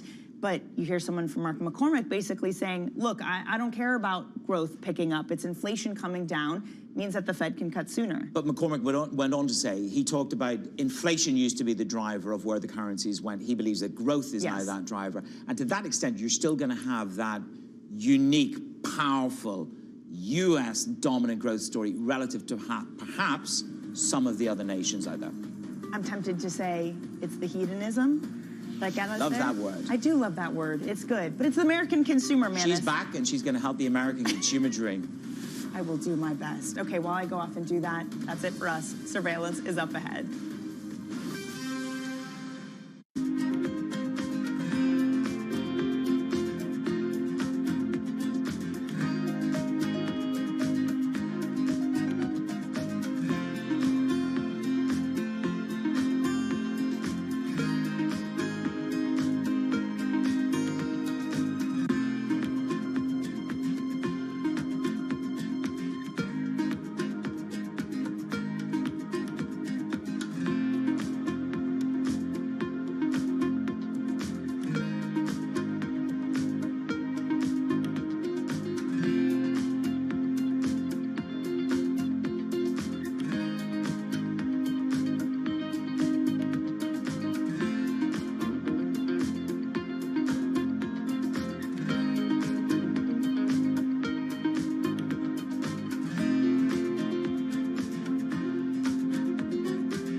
if you're losing more than half the electricity you put into electrolysis, is it a viable alternative to some of those fossil fuels? Yeah, I mean, have you heard of oil? Have you heard of gas? I mean, you convert oil out of the ground, you know, refine it, turn it to diesel, whatever you like, which is going to cook the planet. You've already lost 60 to 70%. I mean, yes, there is a conversion loss from not losing an electron going from wind and solar straight into the grid. That's why it's the lowest cost energy in the world. But there's a conversion loss. Oh my God, a conversion loss. The oil and gas sector, you know, green hydrogen's got a conversion loss. It's like putting lipstick on a pig from the oil and gas sector. You know, they have had a conversion loss since 1810, right? And remember, relative dollars, their dollar per barrel was $1,600. Let's not forget that. That's how they got going. Subsidies, $1,600. Wow, it's better than burning wood. Now the same companies stand in the road of green hydrogen and say, oh my God, it's not as efficient as us. We've only had a 200-year head start. Hundreds of trillions of subsidies, which we've swallowed from taxpayers. They should get none, and they want to do it in 8 or 9 years. You know, who would you back? I'd back us. In a multi-trillion-dollar industry, there's a lot of ground to cover. We indeed have a rally. We're talking a lot of dividends. We're talking income. We'll show you what's happening in ETFs like no one else. Bloomberg ETF IQ, Monday on Bloomberg.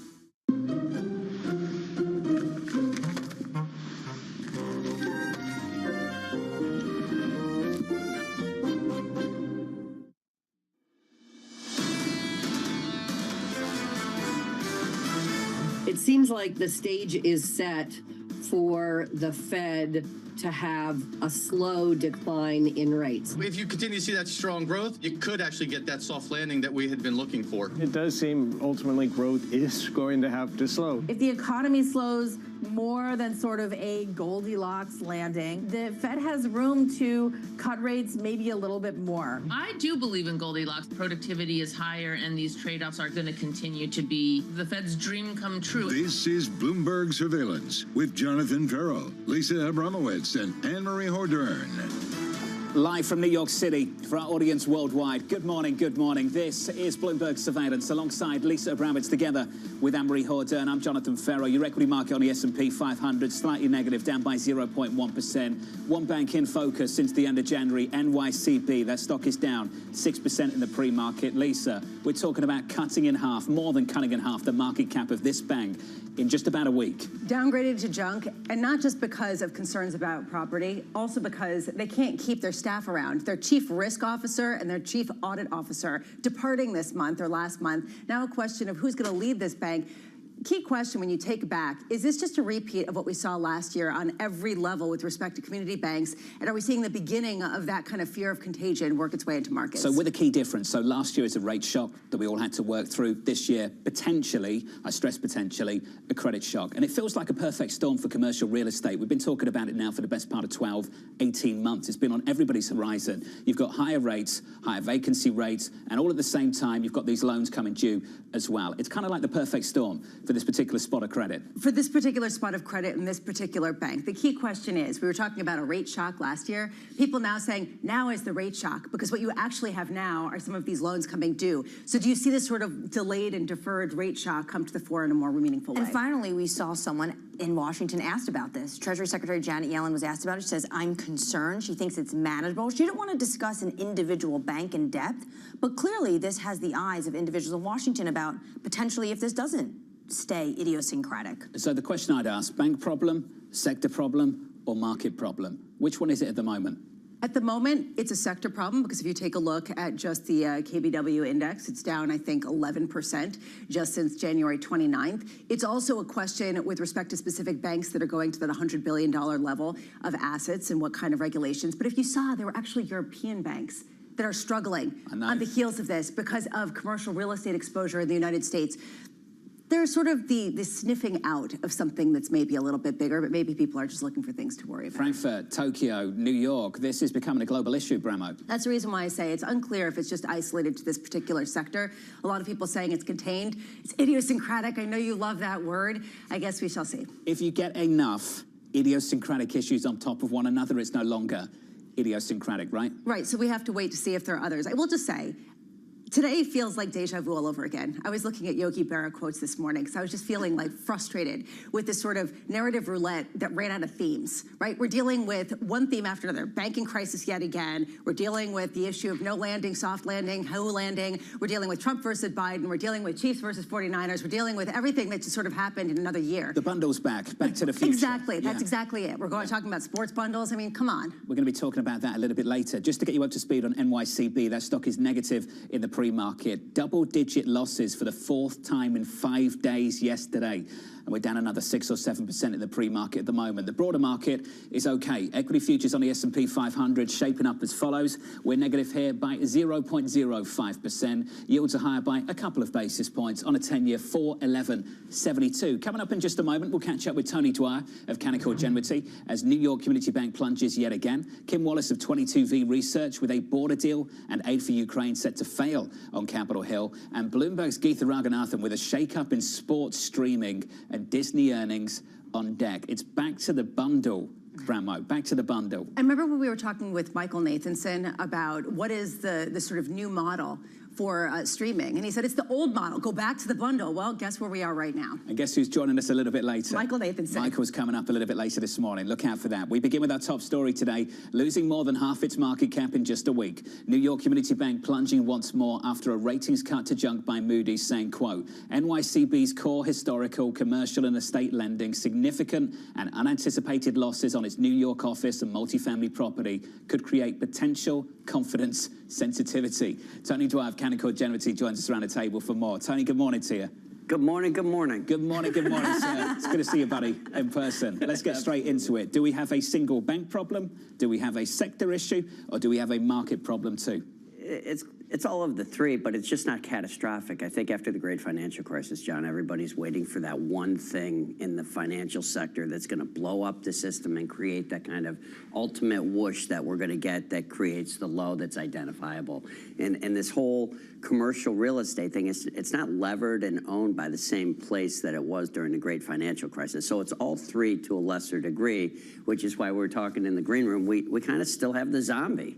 We have the zombie economy. You have a Fed rate hike that has absolutely, it's been the fastest rate hike cycle in history into a generationally levered system. That's not great, but you have a service sector that's still spending money. And so you don't know if you're going to go into recession until you actually go into recession or the Fed cuts rates and it's game on. We're just going to be in this period of uncertainty, and that showed up in the stock market. Let's talk about the zombie, because what we're talking about is, are we seeing rate shocks that are really going to bear through in commercial real estate? Why haven't we seen more rate shocks, given that we kind of should have, given all the prognostication, the fact that companies borrowed at such low rates? Okay, let's talk about the Dwyer family, right? So I have a 7-year, 7-1 adjustable rate mortgage. It's a 2 7/8 mortgage. Doesn't really affect me until I have to reset it. Like, higher rates don't affect me. I've already gotten the mortgage. It's not going to change for the next few years. But if I had to reset that, had I gotten it 3 years before and it's going into reset, then it's got a major change in my monthly payment. So the consumer spends on how much money they have available to them. And what kills the zombie, Lisa, this is, we got to understand what kills a zombie. Any good zombie, you got to love a good zombie movie. World War Z, Scooby-Doo and the zombie apocalypse. You got to love a good zombie, right? Okay. Right? So, carry on. So what kills the zombie is you got to figure out what created it. And what created it in this situation is a historically fast rate hike cycle. They went 75 basis points at a clip, 4 meetings in a row. So here's what they're going to do. As inflation's coming down at the same pace that it went up now, they're going to do 25 basis points and wait and see what happens. That's not the way it works historically. Once they cut. It takes longer, but then they cut faster. What kills the zombie is you kill what created it, that fastest rate hike cycle in history. So what are you doing with this? I mean, how do you deal with zombies that aren't dying and that kind of are haunting out there, but in the meantime, things are kind of rallying and big tech is kind of leading and people are trying to rotate for a hot second? So our view coming into the year was it was opposite day. The stage was set for a rally on October 27th, where you had this ramp. You had a historically oversold condition. Everybody was bearish. Russell 2000 was making a cycle low. The average stock was down 33%, blah, blah, blah, right? Coming into the year, we were an opposite day. Bond yields were looking like they were going to collapse down to 3%. Everybody was at 3 3/4 on the 10-year yield. 7 rate cuts were priced in the market. It was the opposite of October 27th. I think the problem that we have in the market in this zombie-like economic environment where it's not discernible is you're chasing your tail. So you chase a ramp. Okay, it's good. We're good. And then it tanks, and you're like, all right, we're going to zero. And at the end of the day, over the last 2 years, cash has been the greatest performer. Because outside of the S&P 500, driven by those top 10, the Russell's down still 20% from peak. The equal-weighted S&P 500 is down over the last 2 years, slightly. So cash, you don't need to make a big call. We love big calls. Come on, TV, I gotta make a big call. I don't need to make a big call. The big call is have some kind of medicine for the economy and for commercial real estate, for everything, for the government, for the election. You need lower rates. Make a big call, Tony. Tony, it's funny you say this because back in October, we talked about this. You've got yields of 5% on a 10-year, through 5% on a 2-year. No one wants it. You drop down to 4, pile in. Let's go. And now we've got this reversal once again. I think what we're trying to work out from the equity market perspective is whether we can continue to see a rally built on fewer and fewer names. We've gone from Mag 7 to what now, Lisa? Mag 4? Mag 4. Mag 3, Mag 2, who knows, by the end of the week. NVIDIA. Tony, do you expect this market to broaden out anytime soon? Well, so our call, as you know, in 2022 is be pretty defensive. Even in 2023, you're going to get the rallies. I think we did a good job of calling them. I'm waiting for, now that you've got the Fed has made a pivot. The Fed is not saying we're going to look to raise rates. The Fed has said we're looking to lower rates. The timing of it's unclear, but that Fed pivot is an important thing. To me, what that makes me want to do is buy into that kind of weakness we saw on October 27th or any other low that we've had during that period. So that's where I'm different. In the last 2 years, I kind of wanted to rent stocks when they went down. You get this whoosh, you want to come in, sentiment's too negative, and you get a nice bounce. Now I want to own them when they go down because I've had that Fed pivot. You've had an inflection point in leading economic indicators and money supply off of historically weak levels. So you have that kind of framework. Here's the problem. Sure. Let's look at the S&P 500. I don't do, targets are kind of made for TV. So let's use a consensus target of 5,100. No calls, no targets. What are you doing next time? Right. I'm coming on TV, having fun with you guys. Good morning, good morning. So crushing it, Tony. So 5,100 is the consensus target, right? That's a pretty small increase from here. It's well below the 6-month or 1-year T-bill. So that's, John, the call, and I'd like to make good calls. Opposite day in the beginning of the year when everybody wants to chase stocks, fade it. That was our call. October 27th, stage is set for a rally when everybody's, selling them and the Russell's tanking. There's calls to be made, but you don't do it until the indicators, both macroeconomic and tactical indicators, get you to the right place. And they're in no man's land right now. Tony, this is great. You're going to stick with us. Tony Dwyer there of Canaccord Genuity. I'm not sure what it is about cartoons and fairy tales. We put Goldilocks on life support yesterday. We're talking about Scooby-Doo this morning.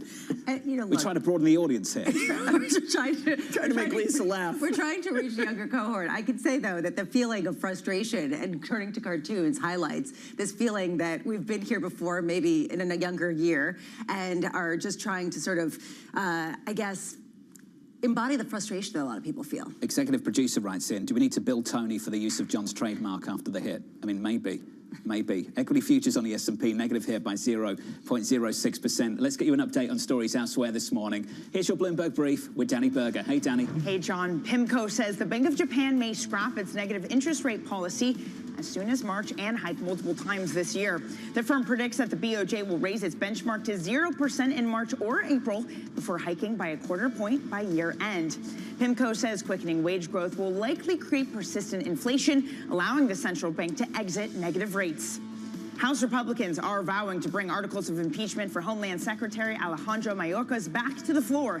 The initial vote failed 214 to 216 after 4 GOP members sided with Democrats. But the Republican majority expects to hold another vote once House Majority Leader Steve Scalise returns from cancer treatments. Republicans charge Mayorkas with refusal to enforce immigration laws and failing to secure the border.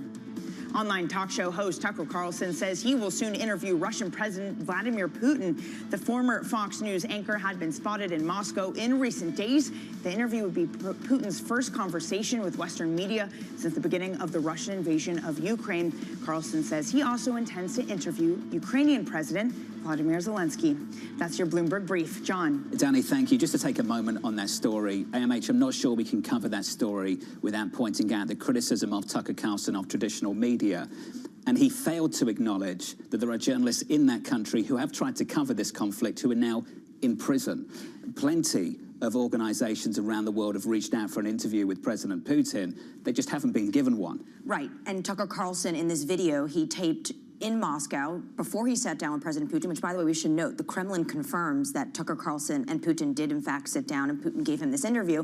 He said that no other Western media bothered to interview Putin. 2 U.S. journalists, one from Radio Europe and Evan Gershkovich of Wall Street Journal, are detained and in prison in Russia, trying to cover that side of the story. Any more headlines from that, of course, we'll bring them to you. Up next on this program, the Senate's border deal dead on arrival.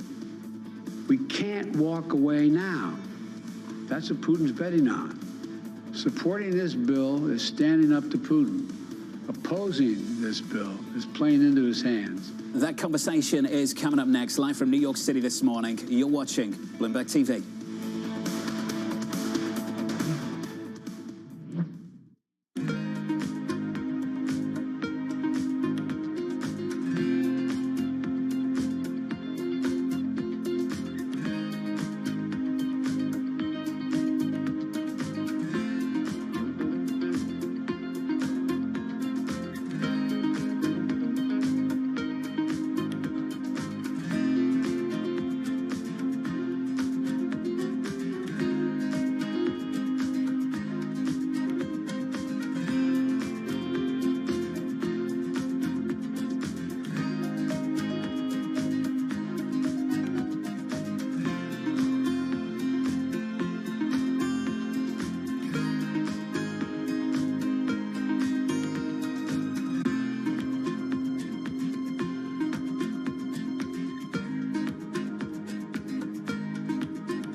Bloomberg covers the world with unmatched reach and resources. From more than 120 countries, the moment news breaks, 24 hours a day.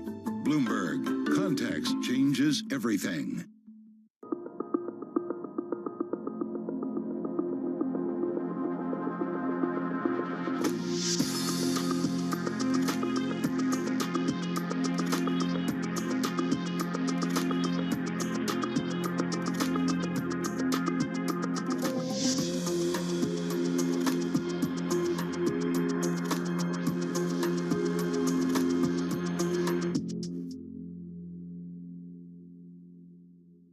Always on the heartbeat of the tech spread across global markets. The real-time data aspect is going to be important. We're going to bring you expert analysis on that. Sure. Don't miss Bloomberg's interview with the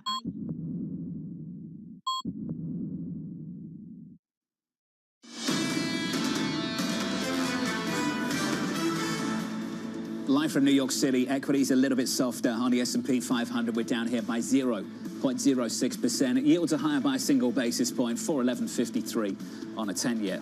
Under surveillance this morning, the Senate's border deal dead on arrival.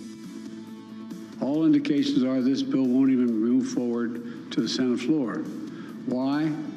A simple reason. Donald Trump. He'd rather weaponize this issue than actually solve it. We can't walk away now. That's what Putin's betting on. Supporting this bill is standing up to Putin.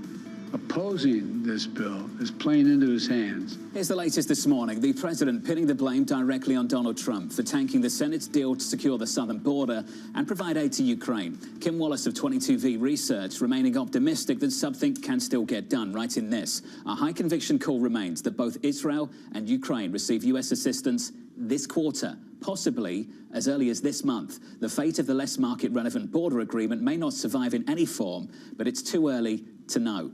Kim, let's get straight into it, sir. Been looking forward to this conversation all morning. So before, it was Republicans who wanted to attach a border agreement to aid for Ukraine and to Israel, and now we're talking about unbundling that and still getting the aid done. Is that right?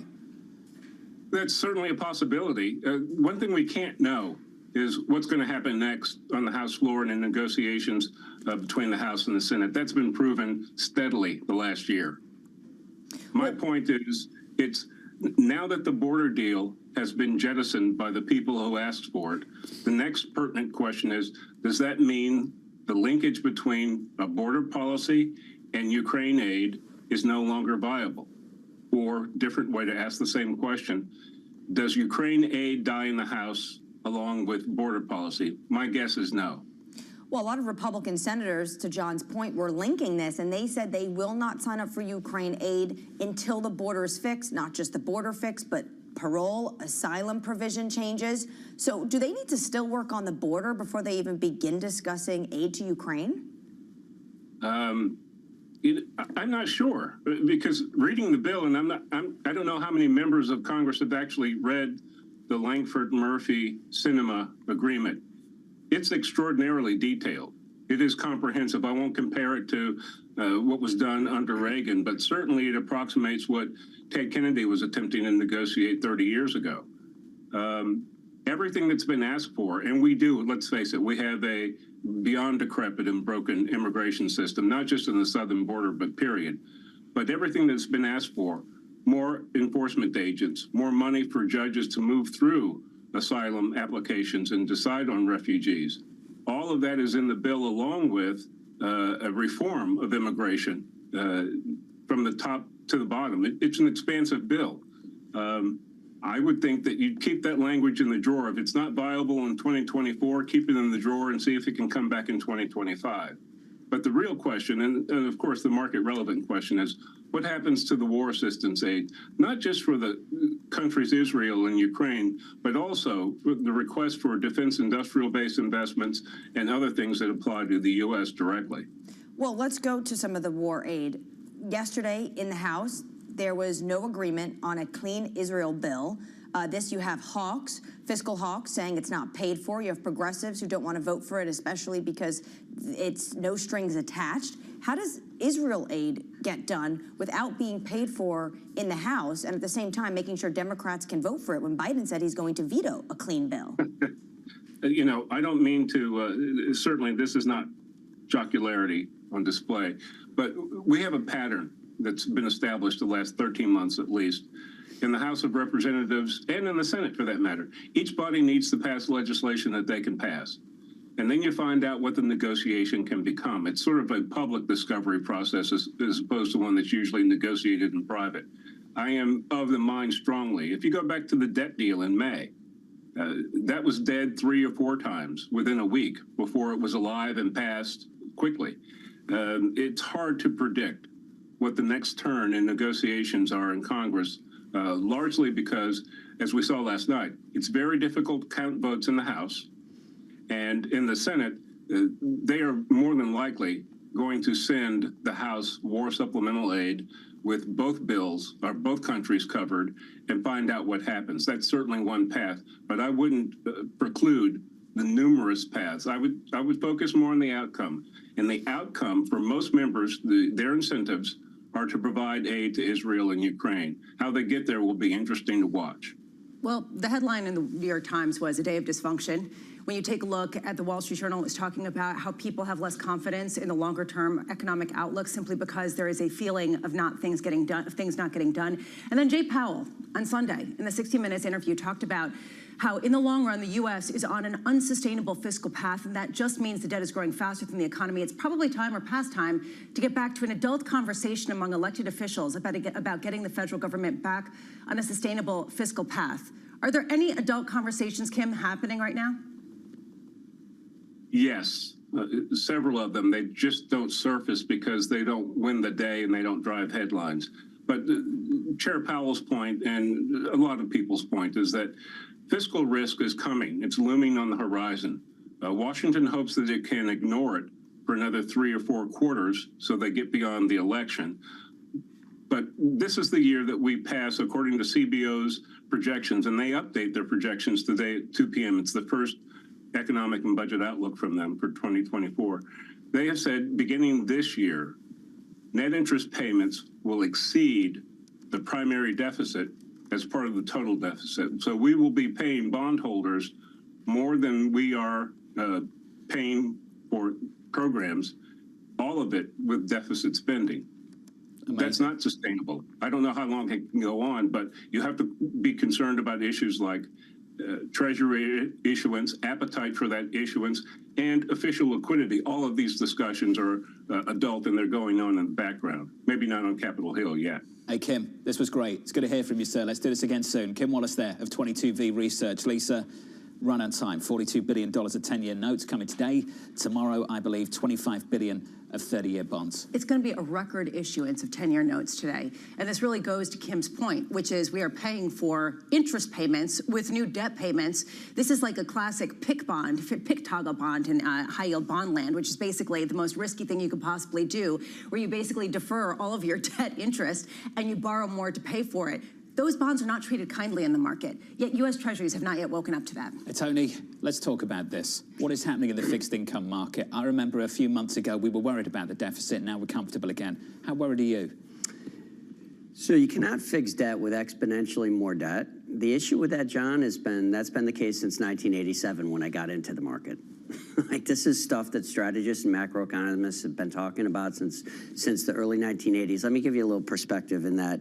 One of the things that really got us more cautious in 2022 was the moment that Jerome Powell used the name Paul Volcker. Because when you look at when Paul Volcker inverted the yield curve and shut down credit, which has been the case ex-private credit and private equity, but when he did that in the early 1980s, you were at a generational low in debt to GDP. We're at a generational high in debt to GDP. In 1982, government debt to GDP was something like, I think it was 46% or something like that. Now it's 131%. So when Paul Volcker did it, and it had the impact that it had, that was catastrophic to the economy, we did it again with more debt, but it hasn't mattered because there's another source of capital, and that's private credit. And we can get into that in just a bit. Sure. Do you care about the auctions, though?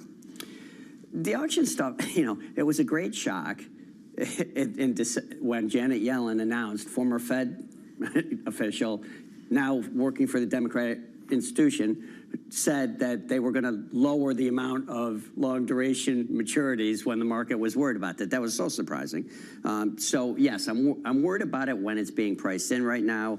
The bond market has been up on a ramp. So going into it, the market's already worried about it. And Lisa, this goes into the whole thing. It's like, how's the market going to react to an event isn't dependent on the event. It's dependent upon how it reacts going into the event. So think about, all of the times that we've had these major surprise moves, it's because it's already been discounted. It's already been priced in largely. It's never universally discounted. And we've had a ramp in Treasury yields, so some of that is already priced. Tony, it's good to see you. Great to be with you. We should do this every week. This is great. Tony Dwyer. Well, there's a price to be paid. You've got to tell me how much. Equity futures on the S&P, just about unchanged. Coming up next, going back to the bundle. Disney, Fox, Warner Brothers, crafting their own sports streaming service. That's next. This is Bloomberg.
this will probably go down in history as one of, if not the largest financial crimes ever.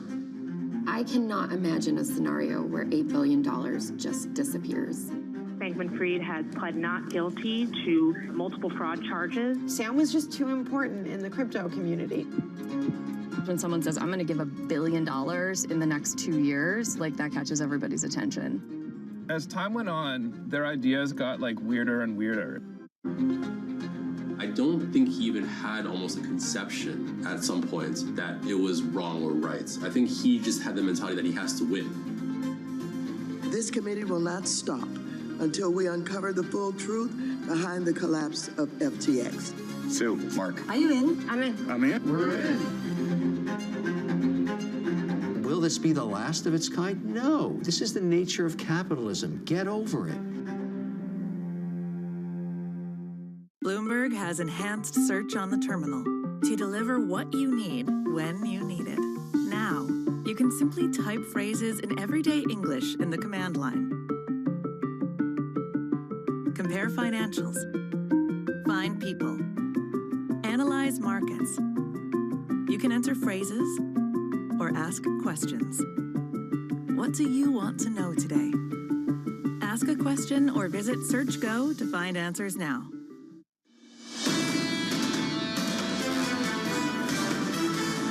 The S&P 500 looks like this right now. Equity futures are slightly negative, with the emphasis on slightly. We're down 0.01%. The Nasdaq's doing okay, 0.1%. Once again, the Russell, the small caps underperforming. We're down 0.5%.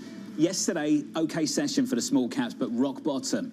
Underperforming sector. Once again, the financials on the Russell. Looks like the banks in the penalty box, Bramo, all over again. Given the fact that you've seen the KBW index of regional bank stocks completely tank, you do wonder how much people are treating this as idiosyncratic with respect to New York Community Bank and how much people are extrapolating out to maybe another repeat of last year. We'll get into that I word in just a moment, shall we? Let's get to the bond market and let's talk about the S word, supply.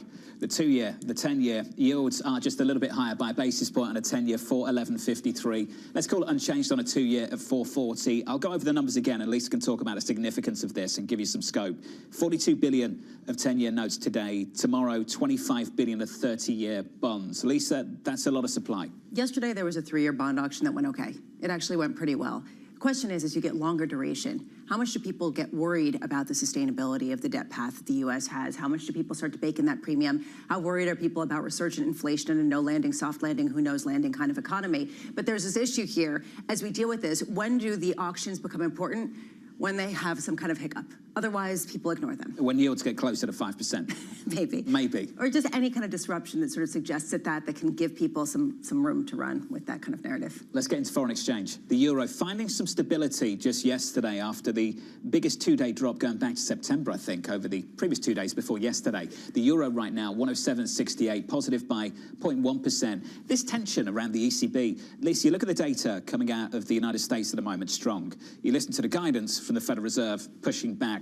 It's very, very difficult to say the Fed's going to go before the ECB based on the data in the United States versus the data over in Europe. You're feeling that, really. I actually think the euro, the euro-dollar is actually quite interesting right now because it's just grinding weaker with the euro underperforming the dollar, and people are saying maybe it has longer to run. Isabel Schnabel in the FT trying to push back a little bit, saying, wait a second, the last mile is going to be tough, and nobody really believes her. Jane Foley of Rabobank coming up a little bit later this morning. Just this idea that maybe the euro can drift back towards parity. We'll get her forecast a little bit later.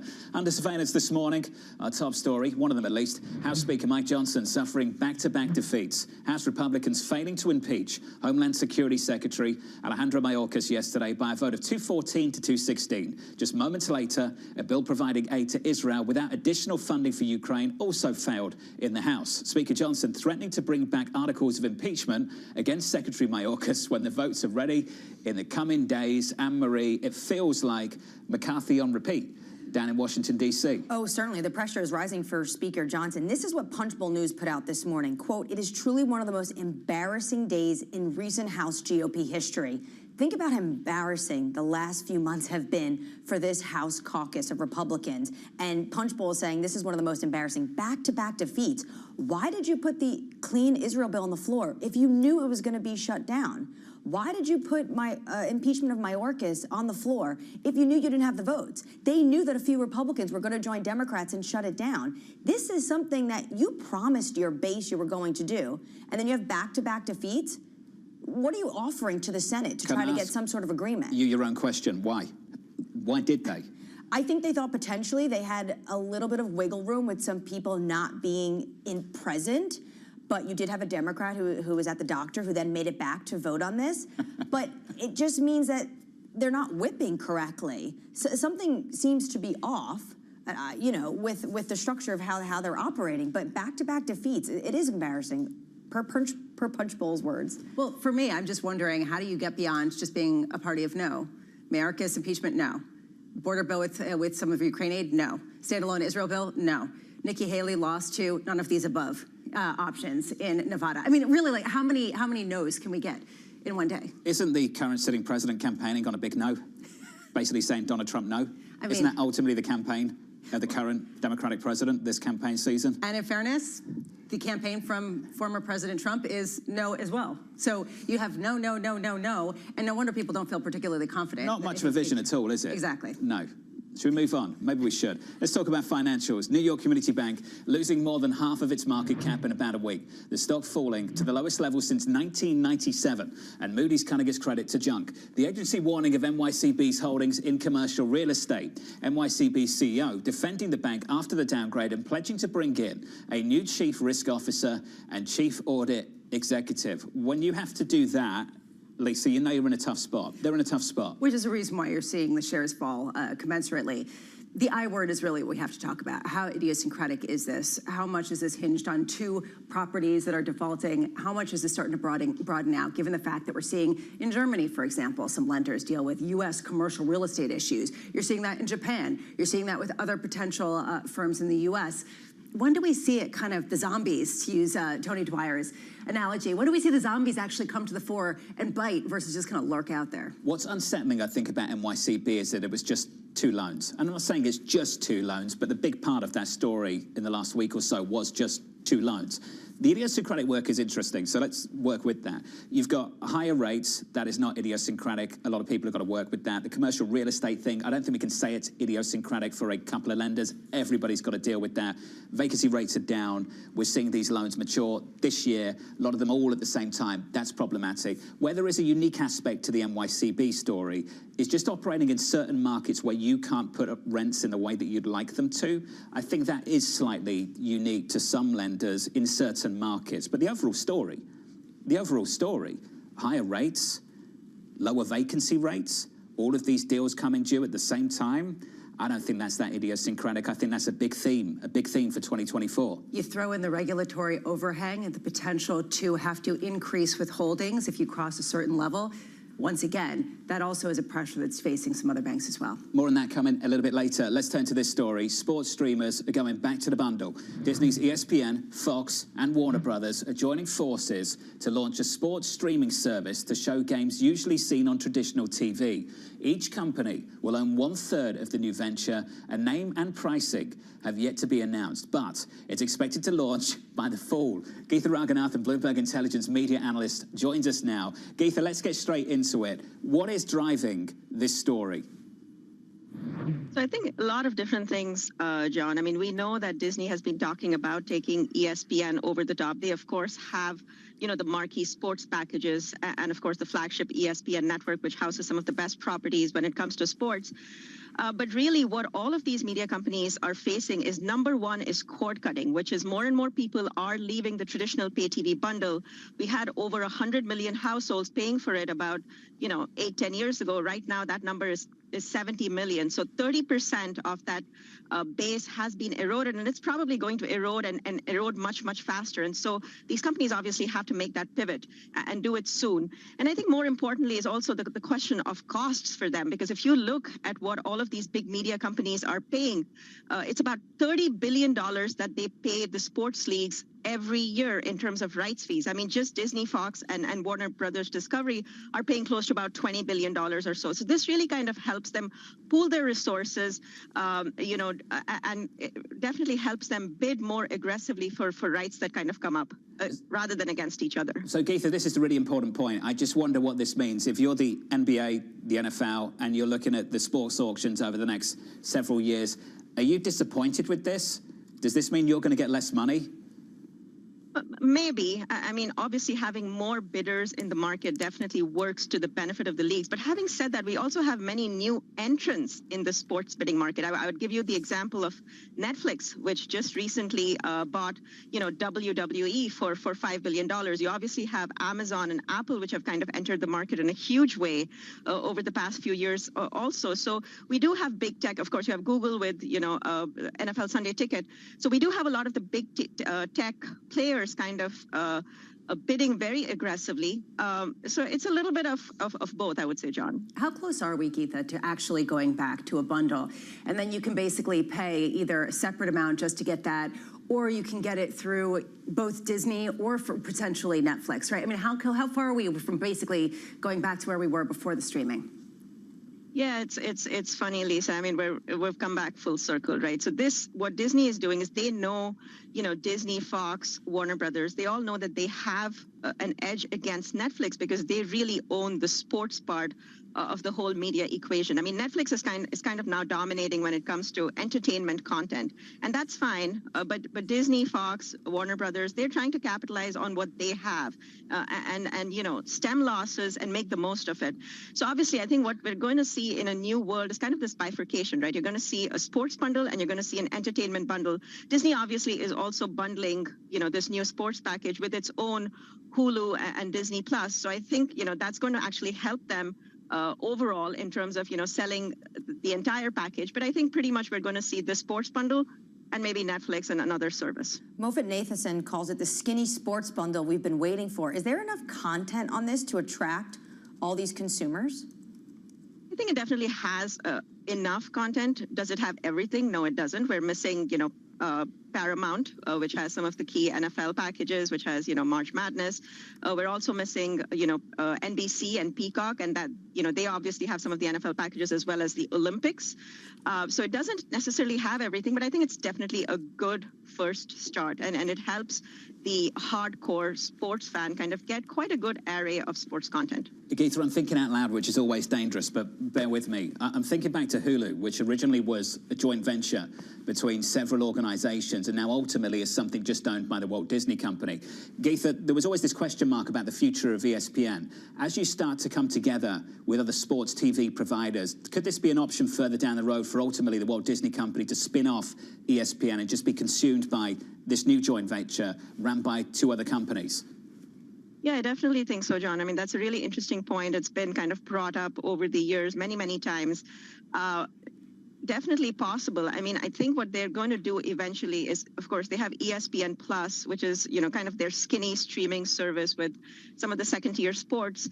That has about 26 million subscribers right now. But I think eventually ESPN Plus will probably be shuttered. Everything will kind of move onto this new streaming platform. And who knows? Yeah, probably, you know, maybe the leagues can take a stake in it. Maybe it will be spun off and managed as a separate entity. But definitely it lays the groundwork for a lot more things to come. Interesting. Any ideas about pricing, Geetha, this fall? Any numbers out there? Not yet. I mean, we knew that the ESPN skinny service only with ESPN content would have to be priced at least $20 just for kind of it to be equivalent to the linear TV bundle. So I think this has to definitely come in at, you know, maybe well below $100, definitely, which is the cable bundle. But obviously somewhere, I think the sweet spot would be somewhere in that $40, $50 range, maybe. Interesting. Geetha, thanks for the update. Appreciate it. Geetha Raghunathan there of Bloomberg Intelligence. Bramo, thoughts on this one? $40 a month? I just imagine that they're going to bundle things together and then they're going to sell it back to you at 5 times the price that the original bundle was at. I mean, essentially, isn't that what's going to end up happening? You can get exactly what you used to have just for, you know, $437 a month. So Hulu's already super, super expensive, right? It's like kind of nuts now. I think our producer just said subscription fatigue.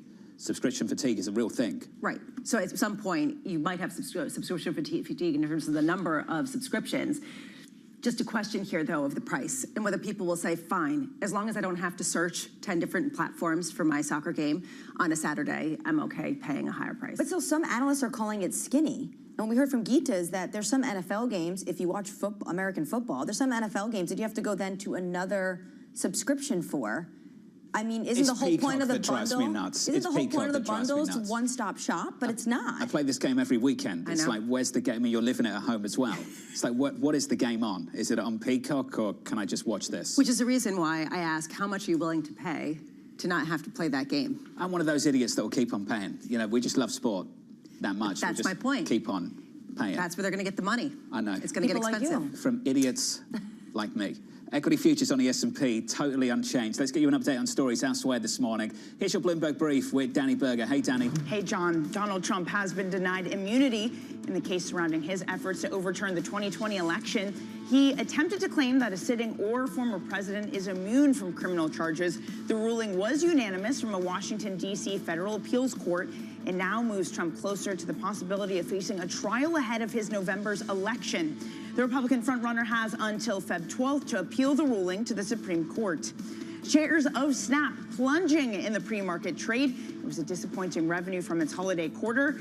Fourth quarter revenue comes in $1.36 billion. That missed the analyst projections of $1.38 billion. The parent company of Snapchat has been restructuring over the past 2 years and recently announced that they're going to cut the workforce by another 10%. Taylor Swift kicks off the Asia leg of her tour in Tokyo today. Spending on tickets, hotels, and other related activities is estimated to reach $230 million. That's according to a lecturer at Tokyo City University. Swift performs in Japan through Saturday, after which he's expected to fly to Vegas to watch her boyfriend and Chiefs tight end Travis Kelce play in the Super Bowl. That's your Bloomberg Brief, John. Danny, thank you. It took the BOJ 20 years of zero rates and building up a massive balance sheet, and all they needed to do was organize a tour of Taylor Swift in Tokyo. And also, also Lionel Messi, although that I guess is controversial at this point. Exactly. They're doing a good job. Super straightforward. Up next on this program, the Fed in no rush. The last 3 to 6 months has been surprisingly good news. Again, I don't want to say we're done yet. I don't want to say we're necessarily going to just glide past all the way to 2%. That conversation's up next, live from New York City. This is Bloomberg Surveillance.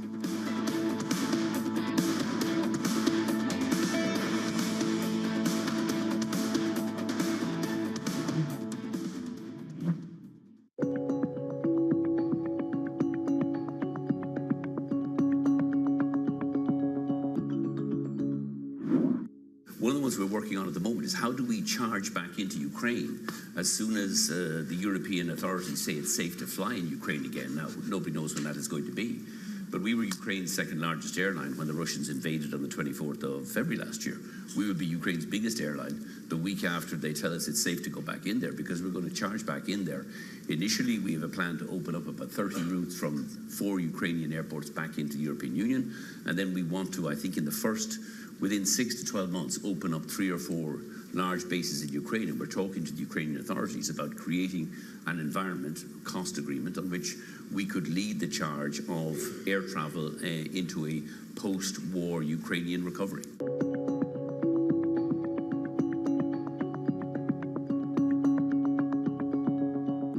From our studios in New York and San Francisco, our expert hosts have the data and analysis about the companies you know and the startups to watch, plus the interviews you don't want to miss.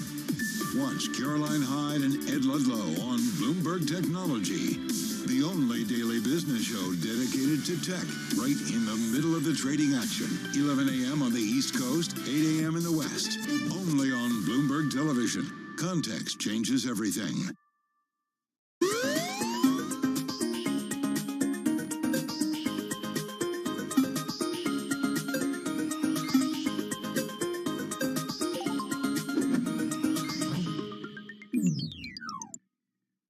Why do the biggest names in business choose Bloomberg? That is a great question. It's a great question. Great question. Great question. Best question I get all night. Bloomberg, top experts, great questions.